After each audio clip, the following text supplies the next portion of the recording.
Chapter 202. Gathering in Hangzhou again. Second update. Asking for monthly votes. Any woman wanted to show her perfect side in front of others, especially a beautiful woman. Lin Su did not care about these things in the past, but ever since she became Qin Sheng's girlfriend, she was very concerned about her appearance. After all, she was no longer alone. She represented Qin Sheng. She did not want others to say why Qin Sheng found such a girlfriend. She showered, changed, and put on makeup. Qin Sheng tidied up the room and waited outside. Lin Su only finished when Xia Ding and the rest entered the neighborhood. Actually, Lin Su still had some thoughts, but Han Bing was also there. When Qin Sheng was in trouble, she first met Han Bing. At that time, she knew that Han Bing liked Qin Sheng, so compared to Han Bing, she must not be at a disadvantage. Qin Sheng was dressed very casually, with short sleeves and shorts. Lin Su chose a dark green silk dress with a sleeveless V-neck and a belt, which highlighted her temperament. Indeed, women loved to compete with each other. Even a woman like Lin Su could not avoid it. To put it bluntly, she did this because she cared about Qin Sheng. When the doorbell rang, Qin Sheng suppressed his excitement and slowly opened the door. The first thing that came into view was Han Bing, whose eyes were red. She was no longer short hair. She had grown it long. She was no longer wearing fancy clothes. White short sleeves and a pink high-waist chiffon pleated skirt. She looked more like a young girl. When their eyes met, Han Bing's emotions exploded instantly. She directly jumped into Qin Sheng's arms and sobbed softly. "I missed you so much. I thought you were dead, you bad guy." These words were more like what a couple said. Qin Sheng could not care about others at this time. He just hugged Han Bing and comforted her. "Good girl, I'm fine now." Xia Ding and Hao Lei stood outside the door. They could not enter even if they wanted to. They could only wave at Lin Su and Han Bing. At the same time, Xia Ding gestured to Lin Su to understand Han Bing and not to mind. After all, Han Bing had not seen Qin Sheng for half a year. Lin Su just smiled and shook her head. She was not angry. She could understand human nature. "Don't disappear again, okay? I really miss you." Han Bing sobbed. Her tears had already wet Qin Sheng's clothes. Qin Sheng quickly agreed. "Okay, I won't." Xia Ding was so hot that he couldn't help but say, "All right, that's enough. That's enough. We're still behind." In the past 6 months, Xia Ding had met Han Bing and Hao Lei frequently, and they had become familiar with each other. Han Bing was very calm in front of Qin Sheng, but not in front of Xia Ding. Both of them were not convinced of each other's superiority and often bickered with each other. However, Xia Ding quite liked Han Bing's character. She was straightforward and not pretentious. If Han Bing did not like him, Xia Ding would have taken action long ago. Han Bing also felt that she had lost her composure and quickly let go of Qin Sheng. After all, there were still Xia Ding and Hao Lei. More importantly, Qin Sheng was a married man and his girlfriend, Lin Su, was standing not far away. Hugging Qin Sheng like this was no different from showing off to Lin Su. "No one will think you're mute if you don't speak." Han Bing turned around and glared at Xia Ding. Xia Ding was so angry that he pointed at Han Bing, but there was nothing he could do. He stared at Qin Sheng and said with a smile, "Big brother, you're finally back. I thought you would disappear for another 2 to 3 years. If you don't come back soon, I won't be able to hide it from Lao Air and Lao Sea." Qin Sheng went forward and punched Xia Ding, scolding, "You brat, you're still the same. Did you change your girlfriend recently?" "Don't. I've turned over a new leaf. I'm an outstanding socialist youth now. I'm busy with work and have no time to fall in love," Xia Ding retorted. Qin Sheng sneered. "You make it sound like it's true. Do you think I'll believe you? Fine. I'm too lazy to argue with you. I'd better get in touch with my goddess and see if there's a chance to steal her." Xia Ding walked in happily. Finally, Qin Sheng faced Hao Lei and took a deep breath. He slowly walked forward and hugged Hao Lei. He patted Hao Lei's back hard and said, "Brother, you don't have to say anything, just come back." Hao Lei replied as he patted Qin Sheng's shoulder. After knowing each other for so many years, they had a tacit understanding of what they wanted to say. Real brothers did not talk so much nonsense. On the other side, Han Bing and Lin Su greeted each other a little awkwardly. The two beauties were especially beautiful today. No one lost to the other. Lin Su was Qin Sheng's current girlfriend, and Han Bing and Qin Sheng had always been ambiguous. Han Bing was very jealous of Lin Su. When Qin Sheng was in trouble, they met for the first time. At that time, they did not care about these trivial things and were busy looking for Qin Sheng. But now, how should they face him? Long time no see. Your long hair is prettier than your short hair. Lin Su took the initiative to greet. Han Bing smiled awkwardly. Yes, it's been more than half a year. You become a little thin. It's all right. Lin Su did not know how to get along with Han Bing. She could only say politely, sit down. What would you like to drink? Fortunately, at this time, Xia Ding broke the awkwardness in time. He laughed and said, Goddess, I finally see you again. I thought you really eloped with the boss and would never come back. I miss you so much. Lin Su laughed and said, I want to, but he may not be willing. Han Bing stared at Xia Ding. To her, anyone who mentioned Qin Sheng and Lin Su would make her very uncomfortable. Although Lin Su won, Han Bing did not intend to give up on Qin Sheng just like that. That's because he doesn't know how lucky he is. Goddess, what's there to drink? I'm dying of thirst. Xia Ding had already felt Han Bing's gaze. He did not dare to say anything and quickly changed the topic. At this time, Qin Sheng and Hao Lei also came in. Lin Su asked everyone and went to the fridge to get some drinks. She washed the fruits and took some food out, just like the hostess. Han Bing and Hao Lei both sat on the sofa. Xia Ding, on the other hand, was looking around Qin Sheng and Lin Su's house. He muttered that the environment was not bad. Everyone knew that Qin Sheng and Lin Su lived together, but no one said it out loud. After all, they had been together for more than half a year. Maybe they had done everything that should be done. This was unavoidable.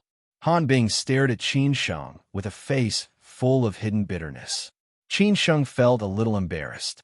After Xia Ding finished looking around Qin Sheng's new house, he walked over and asked, Han Bing, why do you keep staring at my boss? Han Bing said righteously, I haven't seen him for more than half a year. Can I look at him more? His girlfriend, Lin Su, doesn't have any objections. What are you talking about? Han Bing deliberately emphasized the word girlfriend. Although Lin Su heard it, she only frowned slightly. She knew Han Bing's character. Besides, it was not a big deal. Really? I think it's some people who haven't given up yet. Xia Ding retorted disapprovingly. Anyway, the onlookers would not mind if things got out of hand. Han Bing still wanted to say something, but was stopped by Qin Sheng. Qin Sheng said puzzledly, I haven't seen you for more than half a year. How did you become a pair of enemies? This is really interesting. Qin Sheng, you have to stand up for me. When you were not here, Xia Ding often bullied me. You have to take revenge for me? Han Bing began to complain. Xia Ding immediately replied, We still don't know who is bullying who. Qin Sheng was really speechless. It had only been half a year. How did so many things happen? Helpless, he could only ignore them and let them continue to bicker. When will Lao Chang arrive? Hao Lei asked. Qin Sheng looked at the time and said, The flight will be around 11 o'clock. When Lao Chang arrives, we'll go to eat. That will be soon. Hao Lei said thoughtfully, We haven't seen Lao Chang for more than half a year. After you disappeared, he also left Shanghai. I thought he went back to Xi'an. I'm sorry, Lao Chang and you. I tricked you to go to Shanghai. In the end, I quit first, Qin Sheng said with some guilt. Hao Lei sighed and said, Let's not talk about this. You had no choice. Moreover, we don't blame you. We are all brothers. As long as you are fine, it's the best. After Lin Su was done, she sat on the sofa and leaned close to Qin Sheng. This loving look made Hao Lei and Xia Ding very envious. However, Han Bing was a little jealous. She snorted coldly and lowered her head to play with her phone. How is your body now? Tell me the truth, Xia Ding said with concern. Qin Sheng sighed with emotion and said, It can be said that I took a trip to the gates of hell again. The first few months were indeed a bit difficult. I suffered such a serious injury. It was a miracle that I was still alive. The recovery was relatively slow. At first, I was in so much pain that I even had the urge to die. I lay in bed for more than a month and spent 2 months on a wheelchair and crutches. Later on, it was more smooth. If it weren't for Lin Su taking care of me, I think I wouldn't have recovered so quickly. Qin Sheng said it casually, but when Xia Ding, Hao Lei, and Han Bing heard it, they knew that Qin Sheng was seriously injured this time. Otherwise, he would not have disappeared for half a year. Was it really done by Yin Chaozong and Yi Muyang? Xia Ding asked with great concern. Qin Sheng nodded quietly and said, "Yes, Yi Muyang is the bait, and Yin Chaozong is the mastermind behind the scenes. The plan is flawless. It's my fault for not being cautious enough and trusting Yi Muyang too much. Or perhaps I should say that his acting skills are too good. The moment the truth was revealed, I already knew that there was no possibility of survival." "Then how did you survive?" the three of them asked almost at the same time. Qin Sheng explained slowly. "When I opened my eyes, I was already lying in the hospital. Lin Su was by my side. At that time, I was in a coma for a few days after the surgery.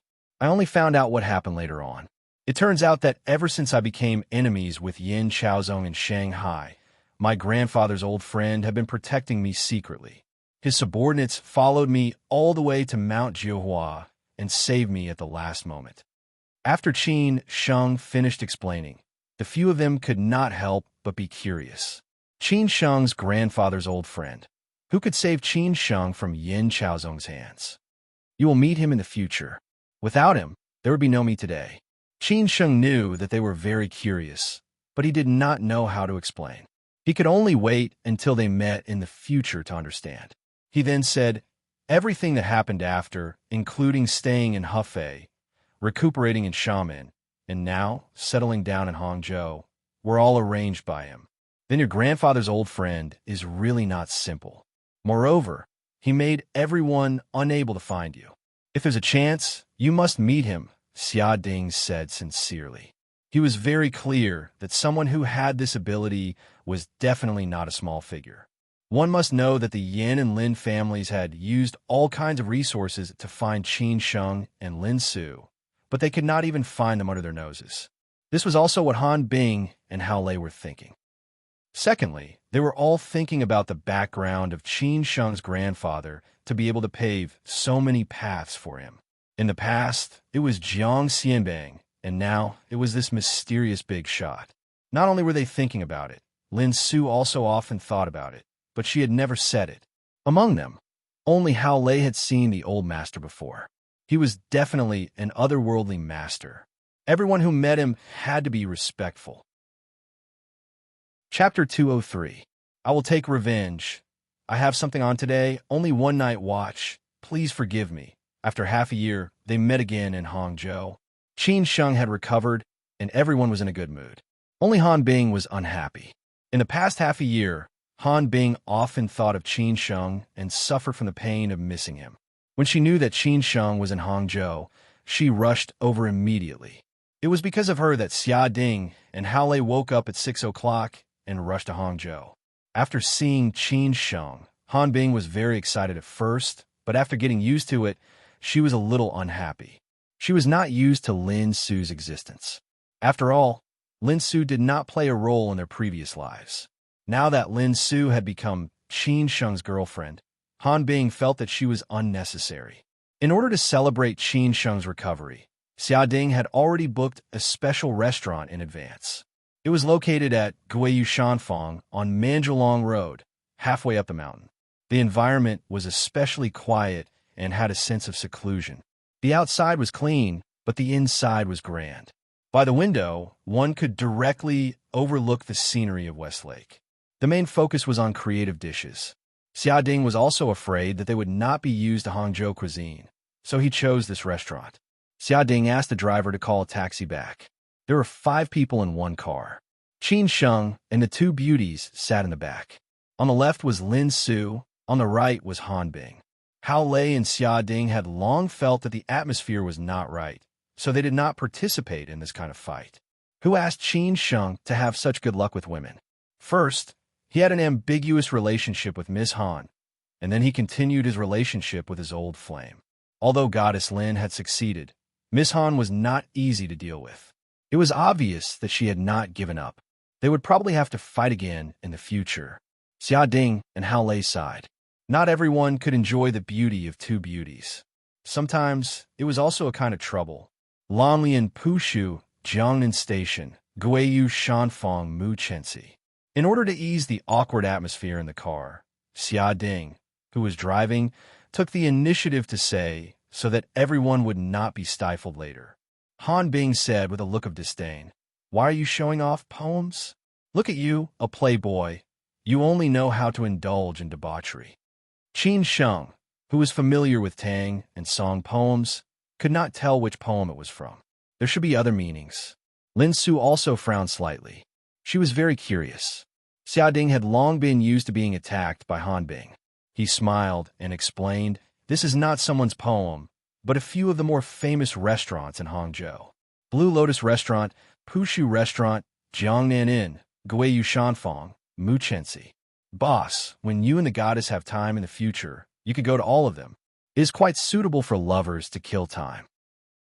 Today, we will go to Guiyu Shanfang first. The environment there is better." When Han Bing heard this, she was furious. Xia Ding was humiliating her. Actually, Xia Ding had good intentions. Qin Sheng and Lin Su were indeed a perfect match. Given Qin Sheng's character, no matter how hard Han Bing tried, he would not give up on Lin Su and choose Han Bing. Moreover, compared to Lin Su, Han Bing was indeed a little lacking. Hence, this was also a warning to Han Bing to back off. Han Bing retorted, "Don't you know that he likes barbecue in summer and hot pot in winter? This kind of place to show off. Leave it to you to pick up girls." "That's true. Boss, there is no barbecue at noon. Let's make do with it. At night, I will bring you to a very delicious barbecue restaurant. At that time, we will drink and eat," Xia Ding said casually. Qin Sheng's character was like this. They also liked that kind of occasion. Secondly, he also gave Han Bing face. Along the way, they talked about some harmless things. Basically, it was Xia Ding who talked about some of the scenery and buildings along the way, the illusions and stories behind them. The others were just listening by the side. Half an hour later, they finally arrived at the Guiyu Mountain House halfway up the mountain. The entrance of the Guiyu Mountain House was slightly simple. The small door at the side did not attract attention. Usually it was closed. Only when the guest approached would someone open it. On the white wall at the side, the words Guiyu Mountain House were embroidered with iron wire. Xia Ding brought them in. The environment was indeed not bad. However, Lin Su and Han Bing were both born from rich families. They had seen all kinds of things since they were young, so they were not surprised at all. Only the two country bumpkins, Qin Sheng and Hao Lei, looked around with interest. Qin Sheng was more interested in the layout and details of many places. They were brought into a rather zen-like private room by the waiter. The huge floor-to-ceiling windows faced the scenery of the West Lake. Xia Ding asked the waiter to brew a pot of tiger running long jing first, then let the two beauties order. He chose a bottle of red wine of a high grade. No matter how much he spent today, Xia Ding would be happy. The ordered dishes were not served. They drank tea, enjoyed the scenery of the West Lake, and chatted, waiting for Chang Baji's arrival. About 10 minutes later, the waiter knocked on the door and entered. Chang Baji, who was travel-worn, finally arrived. They had not seen him for half a year. Chang Baji looked haggard. His face looked very old, his hair was messy, and he had a beard.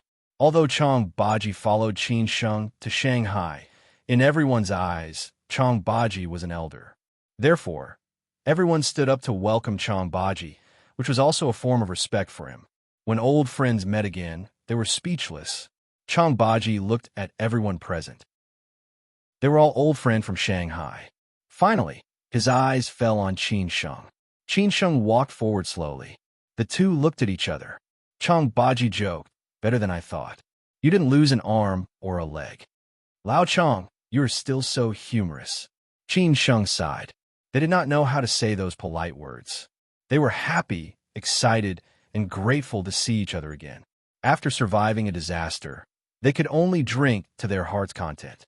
Chang Baji said generously, "Do you have wine?" Xia Ding smiled and replied, "Yes, but it's red wine. It's definitely not to your liking. Give us white wine." Chang Baji waved his hand. Qin Sheng laughed and said, "Then let's drink white wine. I'll drink with Lao Chang." Xia Ding hurriedly called the waiter over and chose a bottle of white wine. Originally, they would not go home until they were drunk, so they brought it forward to noon. That's right, there is wine today, get drunk today, and worry tomorrow. Drinking, reminiscing, forgetting the past, thinking about the future, and sharing the joy, anger, sorrow, and joy of this half a year. The group of people enjoyed it. Even Lin Su, who had always been quiet, was moved by their emotions. Just like that, they stayed here at Guyu Mountain House for 2 hours. This amount of wine was not enough to make these people, who had a high capacity for alcohol, drunk. At most, they were slightly tipsy. Lin Su had already told Qin Sheng yesterday that he could drink to his heart's content today. How could Qin Sheng miss this opportunity? After lunch, Xiaoding found a tea house nearby. The group moved to the tea house and continued to chat and drink tea. The men talked about other men. Lin Su and Han Bing had been together for a long time and had many topics to talk about. However, Han Bing did not intend to let Lin Su go just like that. After drinking tea, everyone was a little sleepy. Xiaoding had already booked a room at the nearby Four Seasons Hotel. The group went to rest first, and Lin Su left first. At night, they continued to party wantonly. First, they went straight to the barbecue restaurant that Xiaoding found.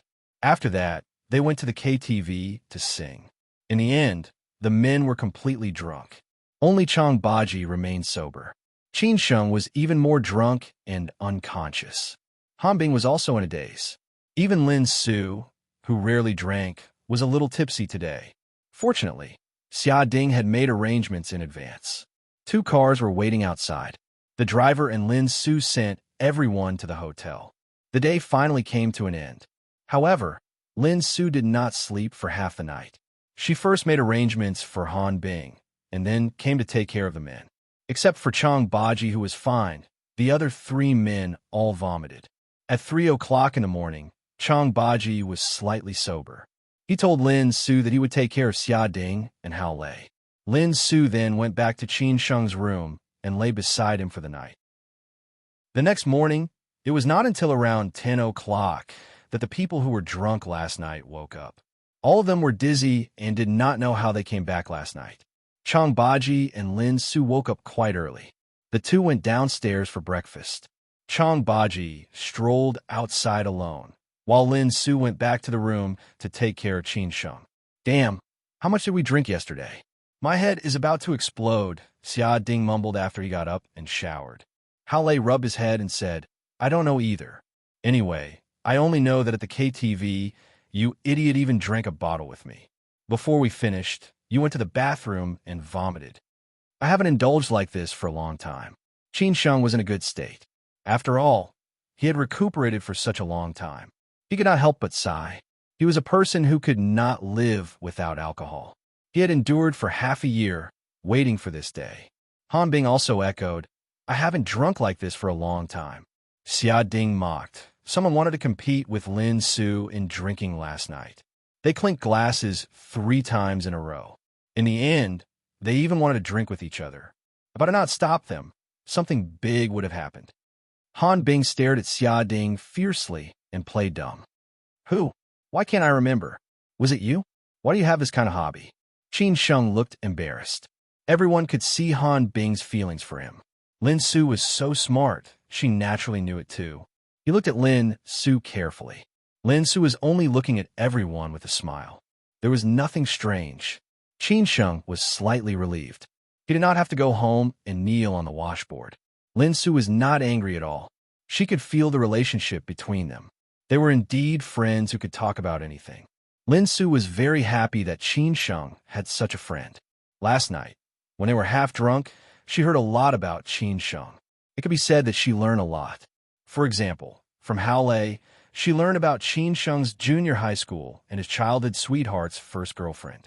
For example, from Xia Ding, Qin Sheng's glorious deeds in college and the campus love that made them envious seemed to be the same girl. Then from Chang Baji and Han Bing, she heard a lot of things about Qin Sheng in Shanghai last year. Lin Su drank less. It could be said that she coaxed and lied to them. She knew a lot of things and wanted to have a good talk with Qin Sheng later. The smell of alcohol had not dissipated and they were still tipsy. So Xia Ding found a light restaurant to have lunch and let everyone sober up. After lunch, everyone said goodbye again. It was impossible for Qin Sheng to go back to Shanghai. It was impossible for them to stay in Hangzhou. They could only meet another day. Last night, Qin Sheng also told them that he would develop in Hangzhou in the future. As for what work, Qin Sheng did not hide it. For him, this was a new beginning. Chang Baji and Hao Lei followed him to Shanghai. Naturally, they planned to stay in Hangzhou with him. After careful consideration, Qin Sheng decided to let Hao Lei continue to stay in Shanghai. After things settled down here, he would let him come over. As for Chang Baji, he had nothing to do anyway. He would stay in Hangzhou now. He could also protect Qin Sheng. After all, Qin Sheng still had a lot of scruples. Before leaving, Qin Sheng said to everyone calmly, "Didn't you ask me when I would take revenge last night? Now that I'm sober, I can tell you." Everyone's face changed slightly. They waited for Qin Sheng's answer quietly. Chapter 204. Husband and father. After graduating from university, Qin Sheng's life began to wander from place to place. He thought that his grandfather said that Shanghai was his lucky land, so he made up his mind to make a name for himself in this city. However, he did not expect to be involved in troubles one after another, and finally had to leave helplessly. At the end of the day, he was just an ordinary person right now. Facing a powerful clan like the Yin clan, he had no chance of fighting back at all, unless he was willing to risk his life. However, that would only be foolhardy and not worth it. Qin Sheng might forget about a small grudge with a smile, but in this kind of blood feud, he would definitely take revenge. He did not take revenge now, because he did not have the strength and opportunity. In the future, when he had the strength, he would definitely take revenge. Most people were like this, and Qin Sheng could not reach the level of a sage. Therefore, last night, Xia Ding, Hao Lei, and others felt unfair for him, and held back their anger, asking him when he would take revenge. Qin Sheng did not speak at that time, restraining his inner impulse, and suppressing his resentment in the bottom of his heart. At this moment, Qin Sheng finally gave them an answer. Such an answer represented how much determination Qin Sheng had made. If he could not take revenge, he would not go back to Shanghai. If he went back to Shanghai, he would take revenge, whether it was 10 years, 20 years, 30 years, or 50 years.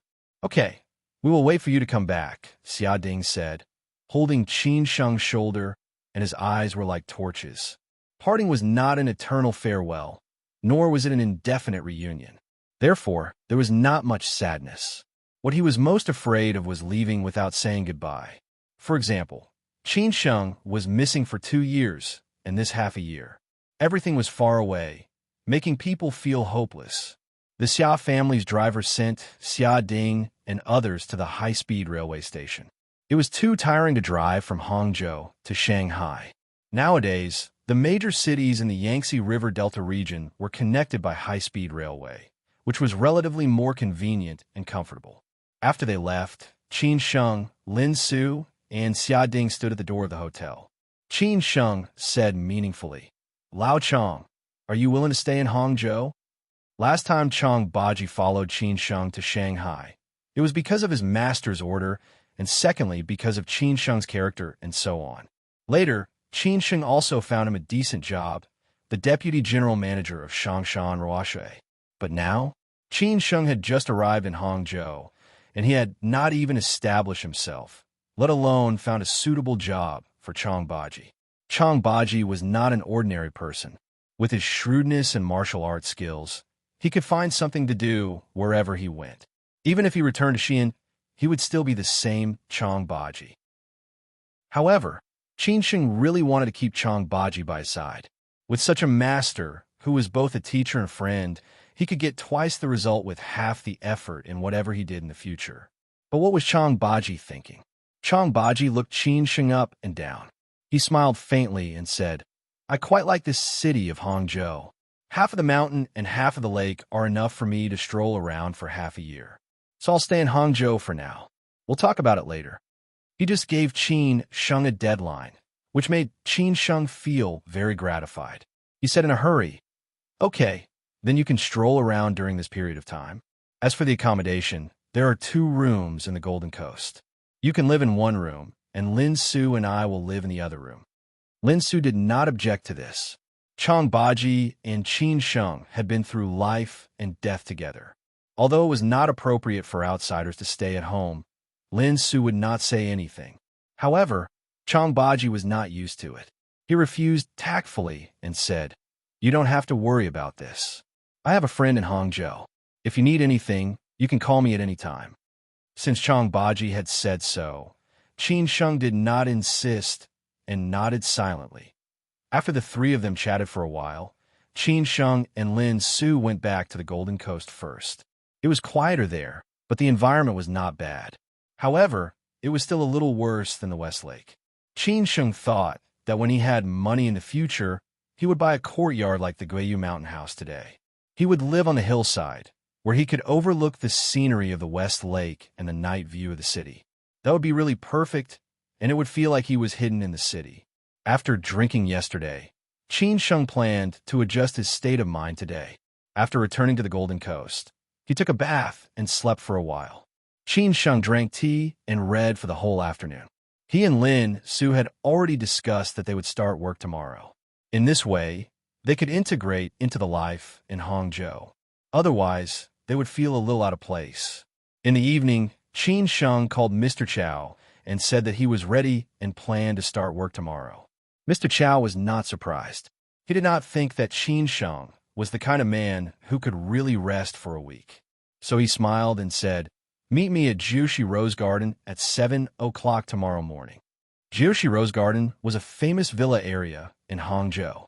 The geographical location of Jiushi Rose Garden was especially good. It was full of villas. It was close to the mountains and looked at the water. It was second only to the West Lake. After Qin Sheng searched on Baidu, he found out that Jiushi Rose Garden, where Mr. Chow lived, was also on Zhejiang Road. It would only take 15 minutes to get there by taxi. It would be convenient for him to go home in the future. After thinking about it carefully, Qin Sheng finally understood. He guessed that Uncle Zhuang had allowed him to live here because it was more or less convenient. These big shots were busy with important matters every day, yet they still paid attention to these details. He still had a lot to learn. The next morning, Qin Sheng got up at 5:30. Now, he had already resumed the habit of running in the morning. In order to keep his body in the best condition every day, he searched for a nearby gym and planned to continue to exercise in the evening or on the weekend. He had actually checked the route of the morning run, from the Golden Coast to the Fuxing Bridge to the other side, then across the Xixing Bridge, and finally back to the Golden Coast. That was to go around the Fuxing Bridge and the Xixing Bridge. It took him more than half an hour to run at a moderate pace. After returning, he took a shower and changed his clothes. He bought breakfast and brewed ginger tea for Lin Su, who was slightly ill. Lin Su had just woken up. Qin Sheng greeted her and kissed her before setting off for Jiushi Rose Garden. When he arrived at Jiushi Rose Garden, it was exactly 7 o'clock. Mr. Chow had obviously informed the security guards in advance. Qin Sheng went straight to the villa where he lived. The villas in Jiushi Rose Garden were worth tens of millions. Qin Sheng looked around along the way. The environment was especially good. Every villa had a separate house with a garden. Some even had a swimming pool, such as Mr. Chow's. From afar, Qin Sheng saw Mr. Chow, who was wearing gray sportswear, dancing with a sword in the yard. His movements were indeed very beautiful. Occasionally, he would even draw a few flowers with the sword. It was a pity that his footsteps were too light. There should be some problems with his body. Qin Sheng, who was standing at the door, pressed the doorbell. Chow stopped in his tracks subconsciously. Qin Sheng smiled and nodded at him. The nanny hurried over to open the door. Qin Sheng slowly walked into the detached villa with 3 floors above ground. "Young man, you're quite punctual." Chow kept his sword and walked to the chair under the parasol at the side. He smiled and said, Qin Sheng said honestly, "If I was late for the first time, I don't know how disappointed Mr. Chow would be in me." That's true. I like people who are honest and trustworthy. Punctuality, trustworthiness, and keeping promises are the basic requirements of a person, especially you young people. You should remember this, Chow said casually as he drank his tea. However, he was muttering in his heart, "You're Qin Chang'an's son. Whether I'm disappointed in you or not, it will not affect your future." Without waiting for Qin Sheng to reply, Chowda ordered the nanny, Annie Wu, pour a cup of tea and wake them up for breakfast. You've been in Hangzhou for a few days. How is it? Have you adapted to this city? Chowda chatted with Qin Sheng casually. Qin Sheng smiled faintly and said, I've always had a good impression of this city. I've been here before, but I haven't had a good time. I've never thought of living here. I love this city deeply, so I'm not willing to move even if I die of old age. Others say that I'm narrow-minded, but I say that I'm living comfortably. 2 years ago, I had a serious illness, so I've become indifferent to a lot of things. Chowda sighed with emotion. When a person reached 40 years of age, he could see a lot of things clearly. Chowda had just entered this stage. Those so-called ambitions and ideals had already been scattered with the wind. Every successful person did not succeed casually. Every person in a high position had endless bitter stories to tell. This was also the reason why Qin Sheng liked to chat with these middle-aged people. A few casual words could be the experience that could only be accumulated over 10 years. It could help you avoid a pit and take a detour on the road. Qin Sheng listened quietly and did not intend to interrupt at all. Asking him to comfort Mr. Chow and have a heart-to-heart talk with Mr. Chow, he did not have that qualification, nor did he have that kind of ability. When Lao Zhuang recommended you to me, do you know why I agreed without hesitation? Chowda asked casually. This was also what he thought. He was definitely not acting. Qin Sheng shook his head and said, I don't know. I have 2 wives, 1 son, and 2 daughters.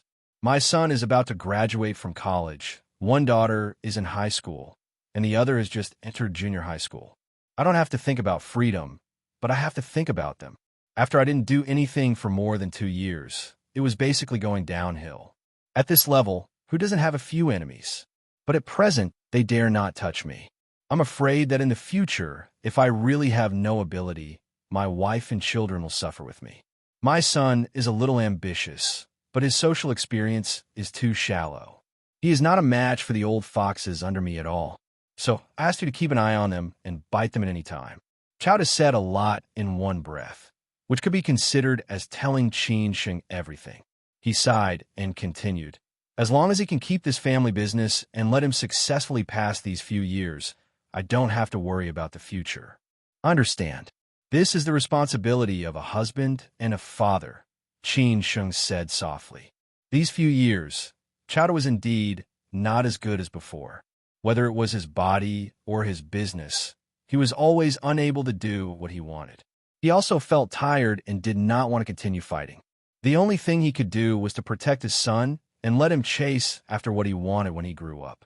As for his wife and daughter, it was fine as long as they lived a good life. But he did not expect that God would give him such a chance. As long as he did this well, the future of the Chow family and his son's life would be beyond his imagination. Now, let's talk about your job. Your position is the chairman's special assistant. You represent me and directly listen to my orders. If you have nothing to do, you can go to the company if you want. Just hold meetings and help me keep an eye on others, etc. If you don't want to go, you can rest. At night, go to the places below and keep an eye on them. They're all my cash flow. But these 2 years, those people's appetite is getting bigger and bigger. It's not good for me to show up. You have to help me beat them up. Don't be afraid of offending them. When there's something, I will call you. You can learn slowly and get used to what needs to be done and handle it yourself in the future. Chowda stared at Qin Sheng and said seriously. Qin Sheng said calmly, understood. Okay, that's about it. It's not that complicated, Chowda said casually. Seeing the nanny coming out, he stood up and said, let's go in and have breakfast first.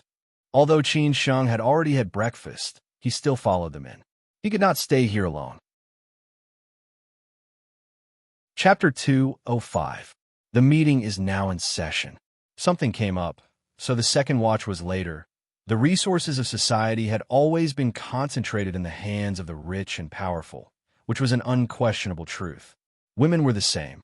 Outstanding women would naturally choose successful men. Since ancient times, beautiful women have been paired with heroes, and beautiful women have been paired with talented men.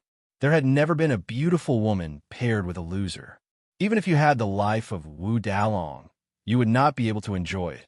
Qin Sheng had seen many rich people have lovers outside, and some even had more than one or two. For them, women were just accessories to power and wealth. When they had power and wealth, women would naturally flock to them. After all, this was a society where money ruled. However, Qin Sheng had never seen a main wife and a concubine living under the same roof. At most, the main wife would allow you to fool around outside, but you could never bring the woman back home. Or it could be said that they lived separately from each other. The main wife had no feelings for the concubine. As long as they had the status, they would keep an eye on the concubine. Therefore, Qin Sheng had to admire Mr. Chow, who could handle the relationship between the two wives so well. This was not something that ordinary people could do. Let me introduce you. This is the new member of our family, Qin Sheng, my special assistant. In the future, if there is anything in the family, you can also look for him, Chow introduced.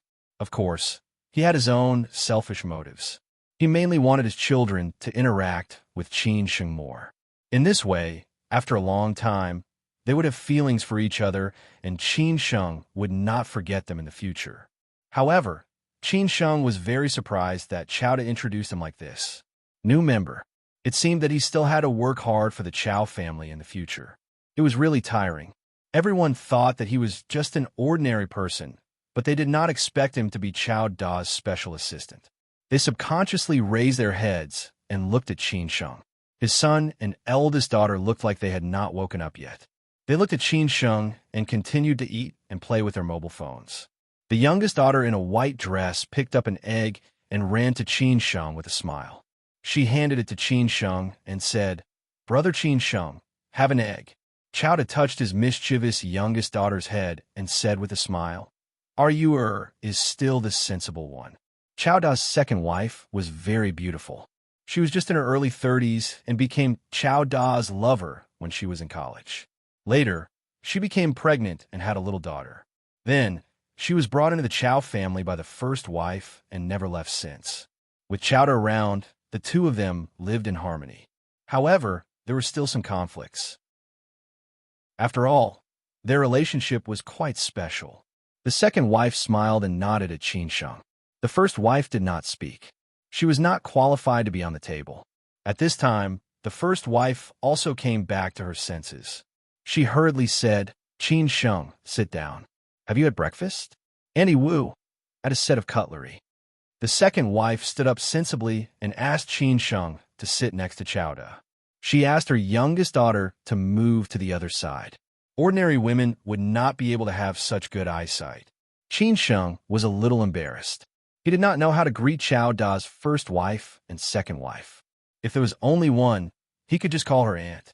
Chow Da's first wife could tell that Qin Sheng was embarrassed. After all, she had encountered this kind of situation many times. So she said, "Call me Big Aunt. You could just call her Small Aunt." Qin Sheng said in a neither servile nor overbearing manner, "Big Aunt, Small Aunt. Let's eat," Chow Da said casually. No one said anything more. They lowered their heads and started to eat breakfast. Qin Sheng was very helpless. After breakfast, it was already past 8 o'clock. Chow Da had a full-time driver, who was a well-behaved retired soldier. He had followed him for many years, but there was nothing special about him. The Chow family had a lot of people, so they had 6 cars. Chow Da had an Infiniti QX80 and a Mercedes-Benz S600L. The first wife had a well-behaved Audi A7. The second wife had a Porsche 911. His son had a flashy Ferrari and an ordinary nanny car. Therefore, it was not a good thing to have a lot of people. It was a waste of money. Chow Da's Yuanda Holding Group was located in the European and American center of the Huanglong CBD. In addition to the entertainment industry, his company also had food and beverage, film and television, finance, medicine, and import and export trade. But even so, in the city of Hangzhou, he was not a particularly rich man. There were many people with more than 10 billion yuan. "Can you drive?" Chow Da, who was sitting in the back and watching the news, asked casually. Qin Sheng, who was sitting in the passenger seat, nodded and said yes. Lao Li asked the logistics department to arrange a car for Qin Sheng later, Chow Da told the driver. The honest driver nodded silently. Basically, he was a man of few words. He only nodded at Qin Sheng to greet him, but did not say anything. Along the way, no one said anything. The bosses were originally very arrogant. How could they chat with the driver like friends? Qin Sheng only paid attention to this route and the scenery along the way. He did not look down at his phone. The EAC European and American Center building was considered a famous CBD office building in Hangzhou. There were famous big companies here. The headquarters of Chao Da's company was here, and the other branches were nearby. After arriving at the European and American Center, Chao Da took Qin Sheng directly to the company. Yesterday, he had already informed the people in charge of today's meeting. All the people in charge of the branches and the entertainment places under them had to attend as usual. Qin Sheng gradually got to know Chao Da. He only knew a little about this so-called special assistant job. After arriving at the headquarters of Chao Da's company, Qin Sheng felt that this big boss was indeed not simple. The headquarters alone occupied a whole floor. The entrance of Yuan Da Holding Group was very grand. There were 3 beautiful front desk ladies. The company was very modern. It was not the kind of pedantic old-fashioned enterprise that Qin Sheng had imagined. Fortunately, Qin Sheng was dressed more formally today. Otherwise, he would look like an oddity here. Chao Da's secretary was waiting at the door in advance. She was holding a lot of documents in her hands. She began to tell Chao Da about today's schedule and things to be dealt with, etc. On the way, the employees who saw Chao Da bowed their heads and greeted him respectfully. Qin Sheng followed closely behind. He also felt everyone's gaze. He was very used to this kind of scene. Everyone was guessing who this young man following the boss was.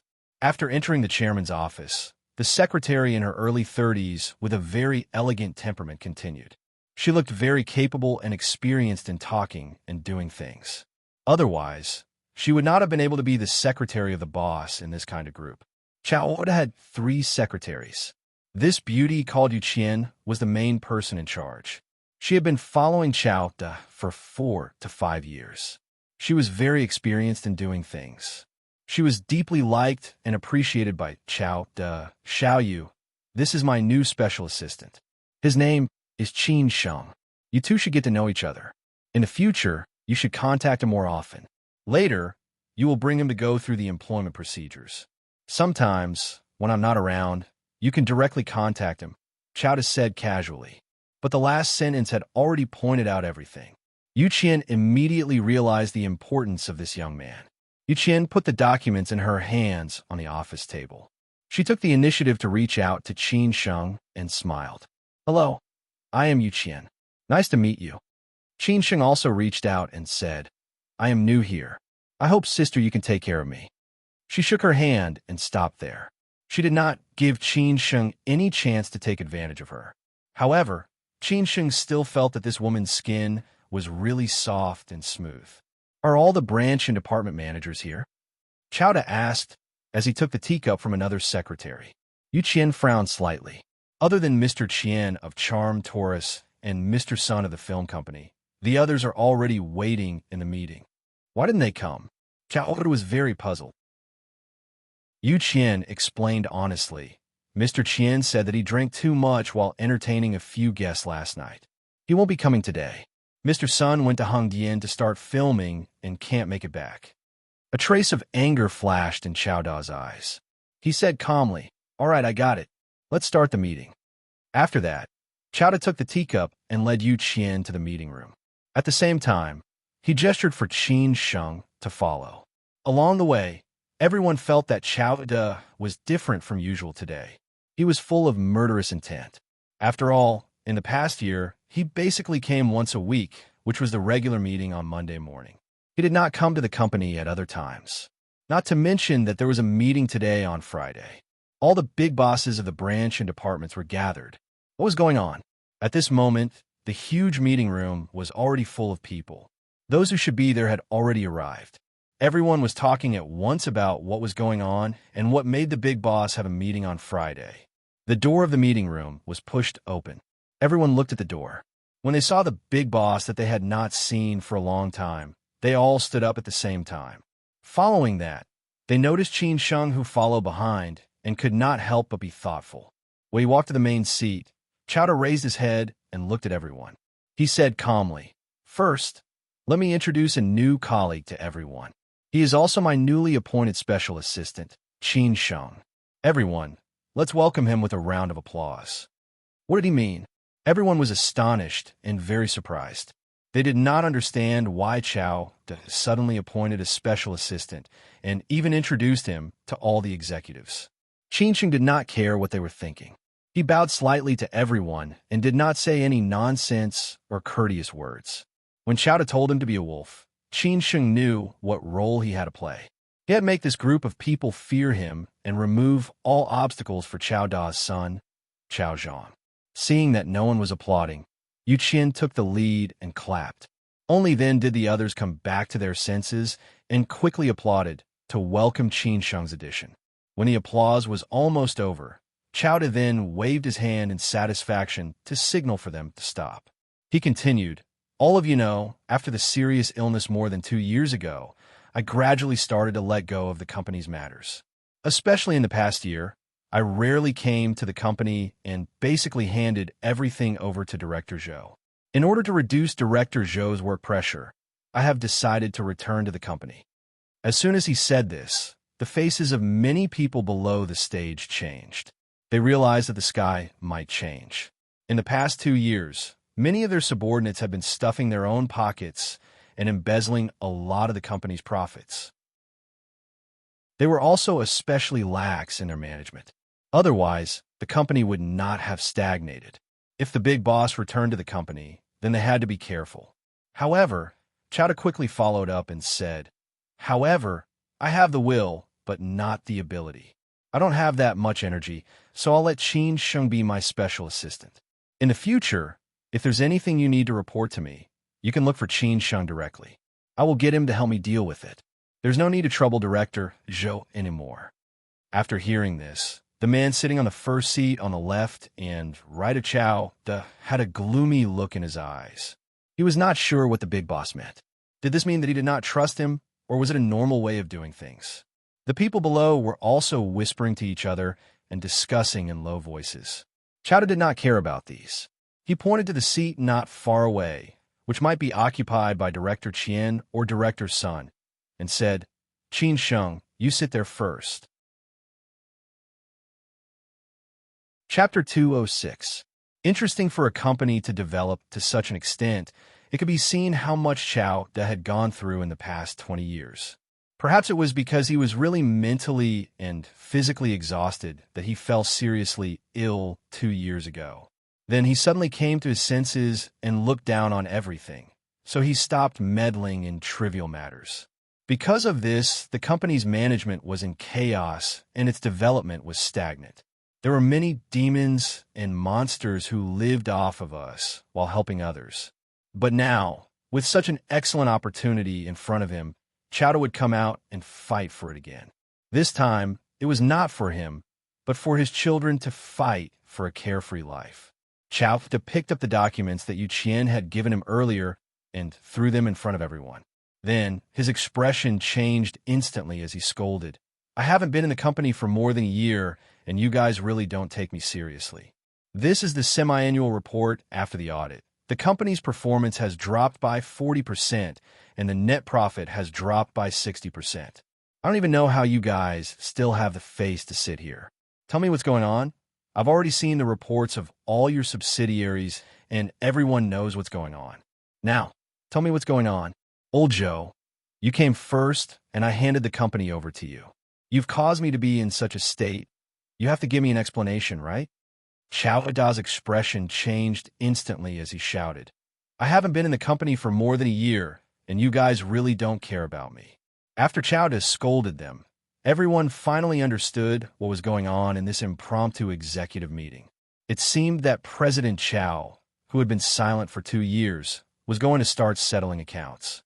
Everyone kept quiet out of fear, not daring to breathe loudly.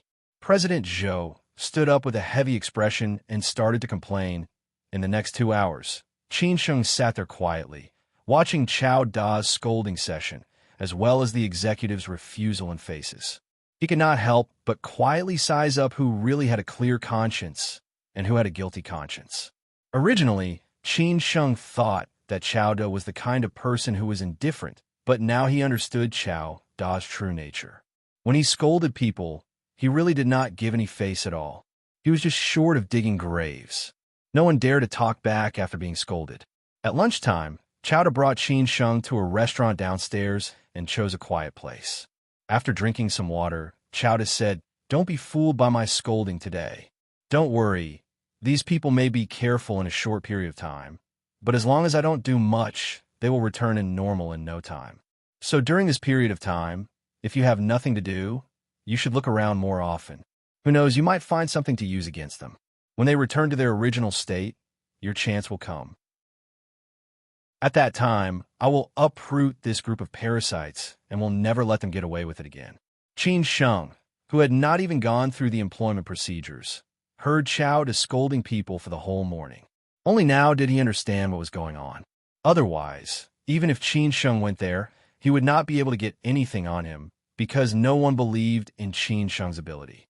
Chao Da explained to Qin Sheng, "These people are all old officials who have been following me for many years, especially those in the entertainment and catering industry, which has the largest proportion. Don't be fooled by the small nightclubs. The annual income is very shocking." Qin Sheng said thoughtfully, "President Chao, I think you know very well who is the traitor and who is really doing the work. It's just that it's not convenient for you to show up. You're right. Some of them have shareholders behind them. Some are fearless, and some are fishing in troubled waters. So, you are more suitable than me," Chao Da replied. Qin Sheng sighed. "You're pushing me into the fire pit. In this way, I can know whether you have the ability or not, and whether you're really like what Lao Zhuang said. Otherwise, why would I want to raise a freeloader?" Chao Da said without hiding anything. His words were a little straightforward, but it was the truth. Qin Sheng said happily, "Anyway, I have you to support me. I will be your gun. All right, you don't have to attend the meeting in the afternoon.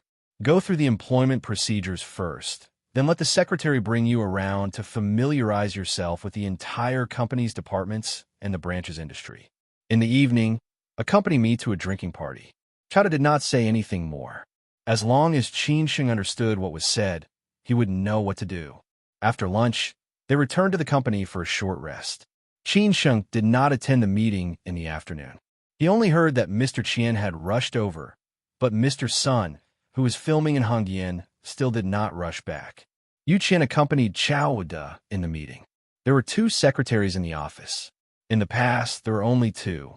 Later, after Chao Da stopped working, there were more things to do, so he added another secretary to help Yu Qian deal with the trivial matters. As Chao Da was in charge of everything remotely, Yu Qian had to do a lot of things personally. Yu Qian was really too busy.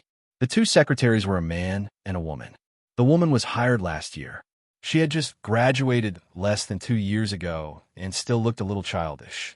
After she brought Qin Sheng through the employment procedures, she brought him around to familiarize himself with the various departments. Finally, in the office, she introduced him to the company's management, the people in charge of each department and subsidiary, and finally, the subsidiary's business and so on. After finishing all these, it was time to get off work. Lao Li gave Qin Sheng a car key. This was what Chao Da told him in the morning. The car was very ordinary, a Honda Accord. To Qin Sheng, this was a means of transportation, which was more convenient. However, Qin Sheng did not have the chance to drive this car today, because he had to accompany Chao Da to socialize at night. This was also Qin Sheng's first serious task. This time, Chao Da did not bring the driver, Lao Li, with Qin Sheng driving. He let him get off work early. Lao Li had never been calculative. He had been in the army for many years and was considered a distant relative of Chao Da. At that time, Chao Da's business had just reached a new level and he needed a driver. That was why his relative recommended Lao Li. The place for dinner was at Maijiu, which was also considered a private clubhouse run by a famous tycoon in Hangzhou. It only entertained friends in the circle and was not open to the public. On the way to Maijiu, Chao Da told Qin Sheng that the person who was treating him to dinner was this person. A few years ago, his business was bad and he almost went bankrupt. However, his background was considered strong. Later on, he was lucky to come back to life. Perhaps it was luck that changed. These 2 years had been smooth sailing. Now that the company had just been listed, he was treating a few friends in the circle to celebrate. He was one of them. At the same time, Chowda also told Qin Sheng that there was also a highly respected old man. The old man had been in a high position in his previous life. After his retirement, he went to the Provincial People's Political Consultative Conference. Although he was treading on thin ice, he was safe and sound. He had helped that tycoon to come back to life a lot. However, he could only be considered as acquaintances. Chowda was very particular about the details. Because there were guests older than him, he deliberately arrived first. This was the basic etiquette of being a person, no matter how big his business was or how high his status was. When they arrived at the nameless private restaurant in Maizhou, Qin Sheng parked the car and said sensibly, "Mr. Chow, then I will wait for you outside." Qin Sheng knew that he was just a small fry who was not qualified to enter the gathering of tycoons. However, Chowda smiled and said, "It's okay. You just follow me. I didn't ask you to come here to drive me. There are many ways to go to any meal. You can learn from them." Hearing this, Qin Sheng was somewhat surprised. However, since Chowda had already spoken, Qin Sheng could only follow him in. After the waiter brought them to the private room, the tycoon who was treating had just arrived. The other guests were all on their way. Chowda laughed and said, "Mr. Liu, long time no see. Lao Chow, I thought you wouldn't come today. I've asked you out a few times," the big-bellied boss Liu said as he shook hands with Chowda. Following that, he noticed Qin Sheng behind him and said in surprise, "Lao Chow, you've brought a friend along. Why didn't you tell me?" Chowda laughed and said, "My nephew insisted on following me to see the world. Today, I will let him run errands and serve tea and wine for us." The private room was very big. On one side was the resting area, and on the other side was a big round table for dining. Mr. Liu's assistant was also present, so he did not care and said, Okay, let's sit there. Xiao Song, take good care of Mr. Chow's nephew." Mr. Liu turned around and said to Chowda, "I think you are afraid that you will not be able to go back after drinking too much." The two exchanged greetings, and Qin Sheng left sensibly. He sat in the resting area and nodded politely to the young man called Xiao Song. He was probably Mr. Liu's secretary or assistant. Chowda and Mr. Liu took the lead, and the guests arrived one after another. At this time, Mr. Liu received a call. Chowda understood that it seemed that the well-respected old man had come and was asking for the specific location. Chowda smiled and suggested, "Lao Liu, why don't we go down and welcome Mr. He?" Mr. Liu ignored Chowda and said casually, "I will first arrange the dishes for everyone today. I brought all the wine, which is good wine." Chowda was slightly unhappy when he heard this.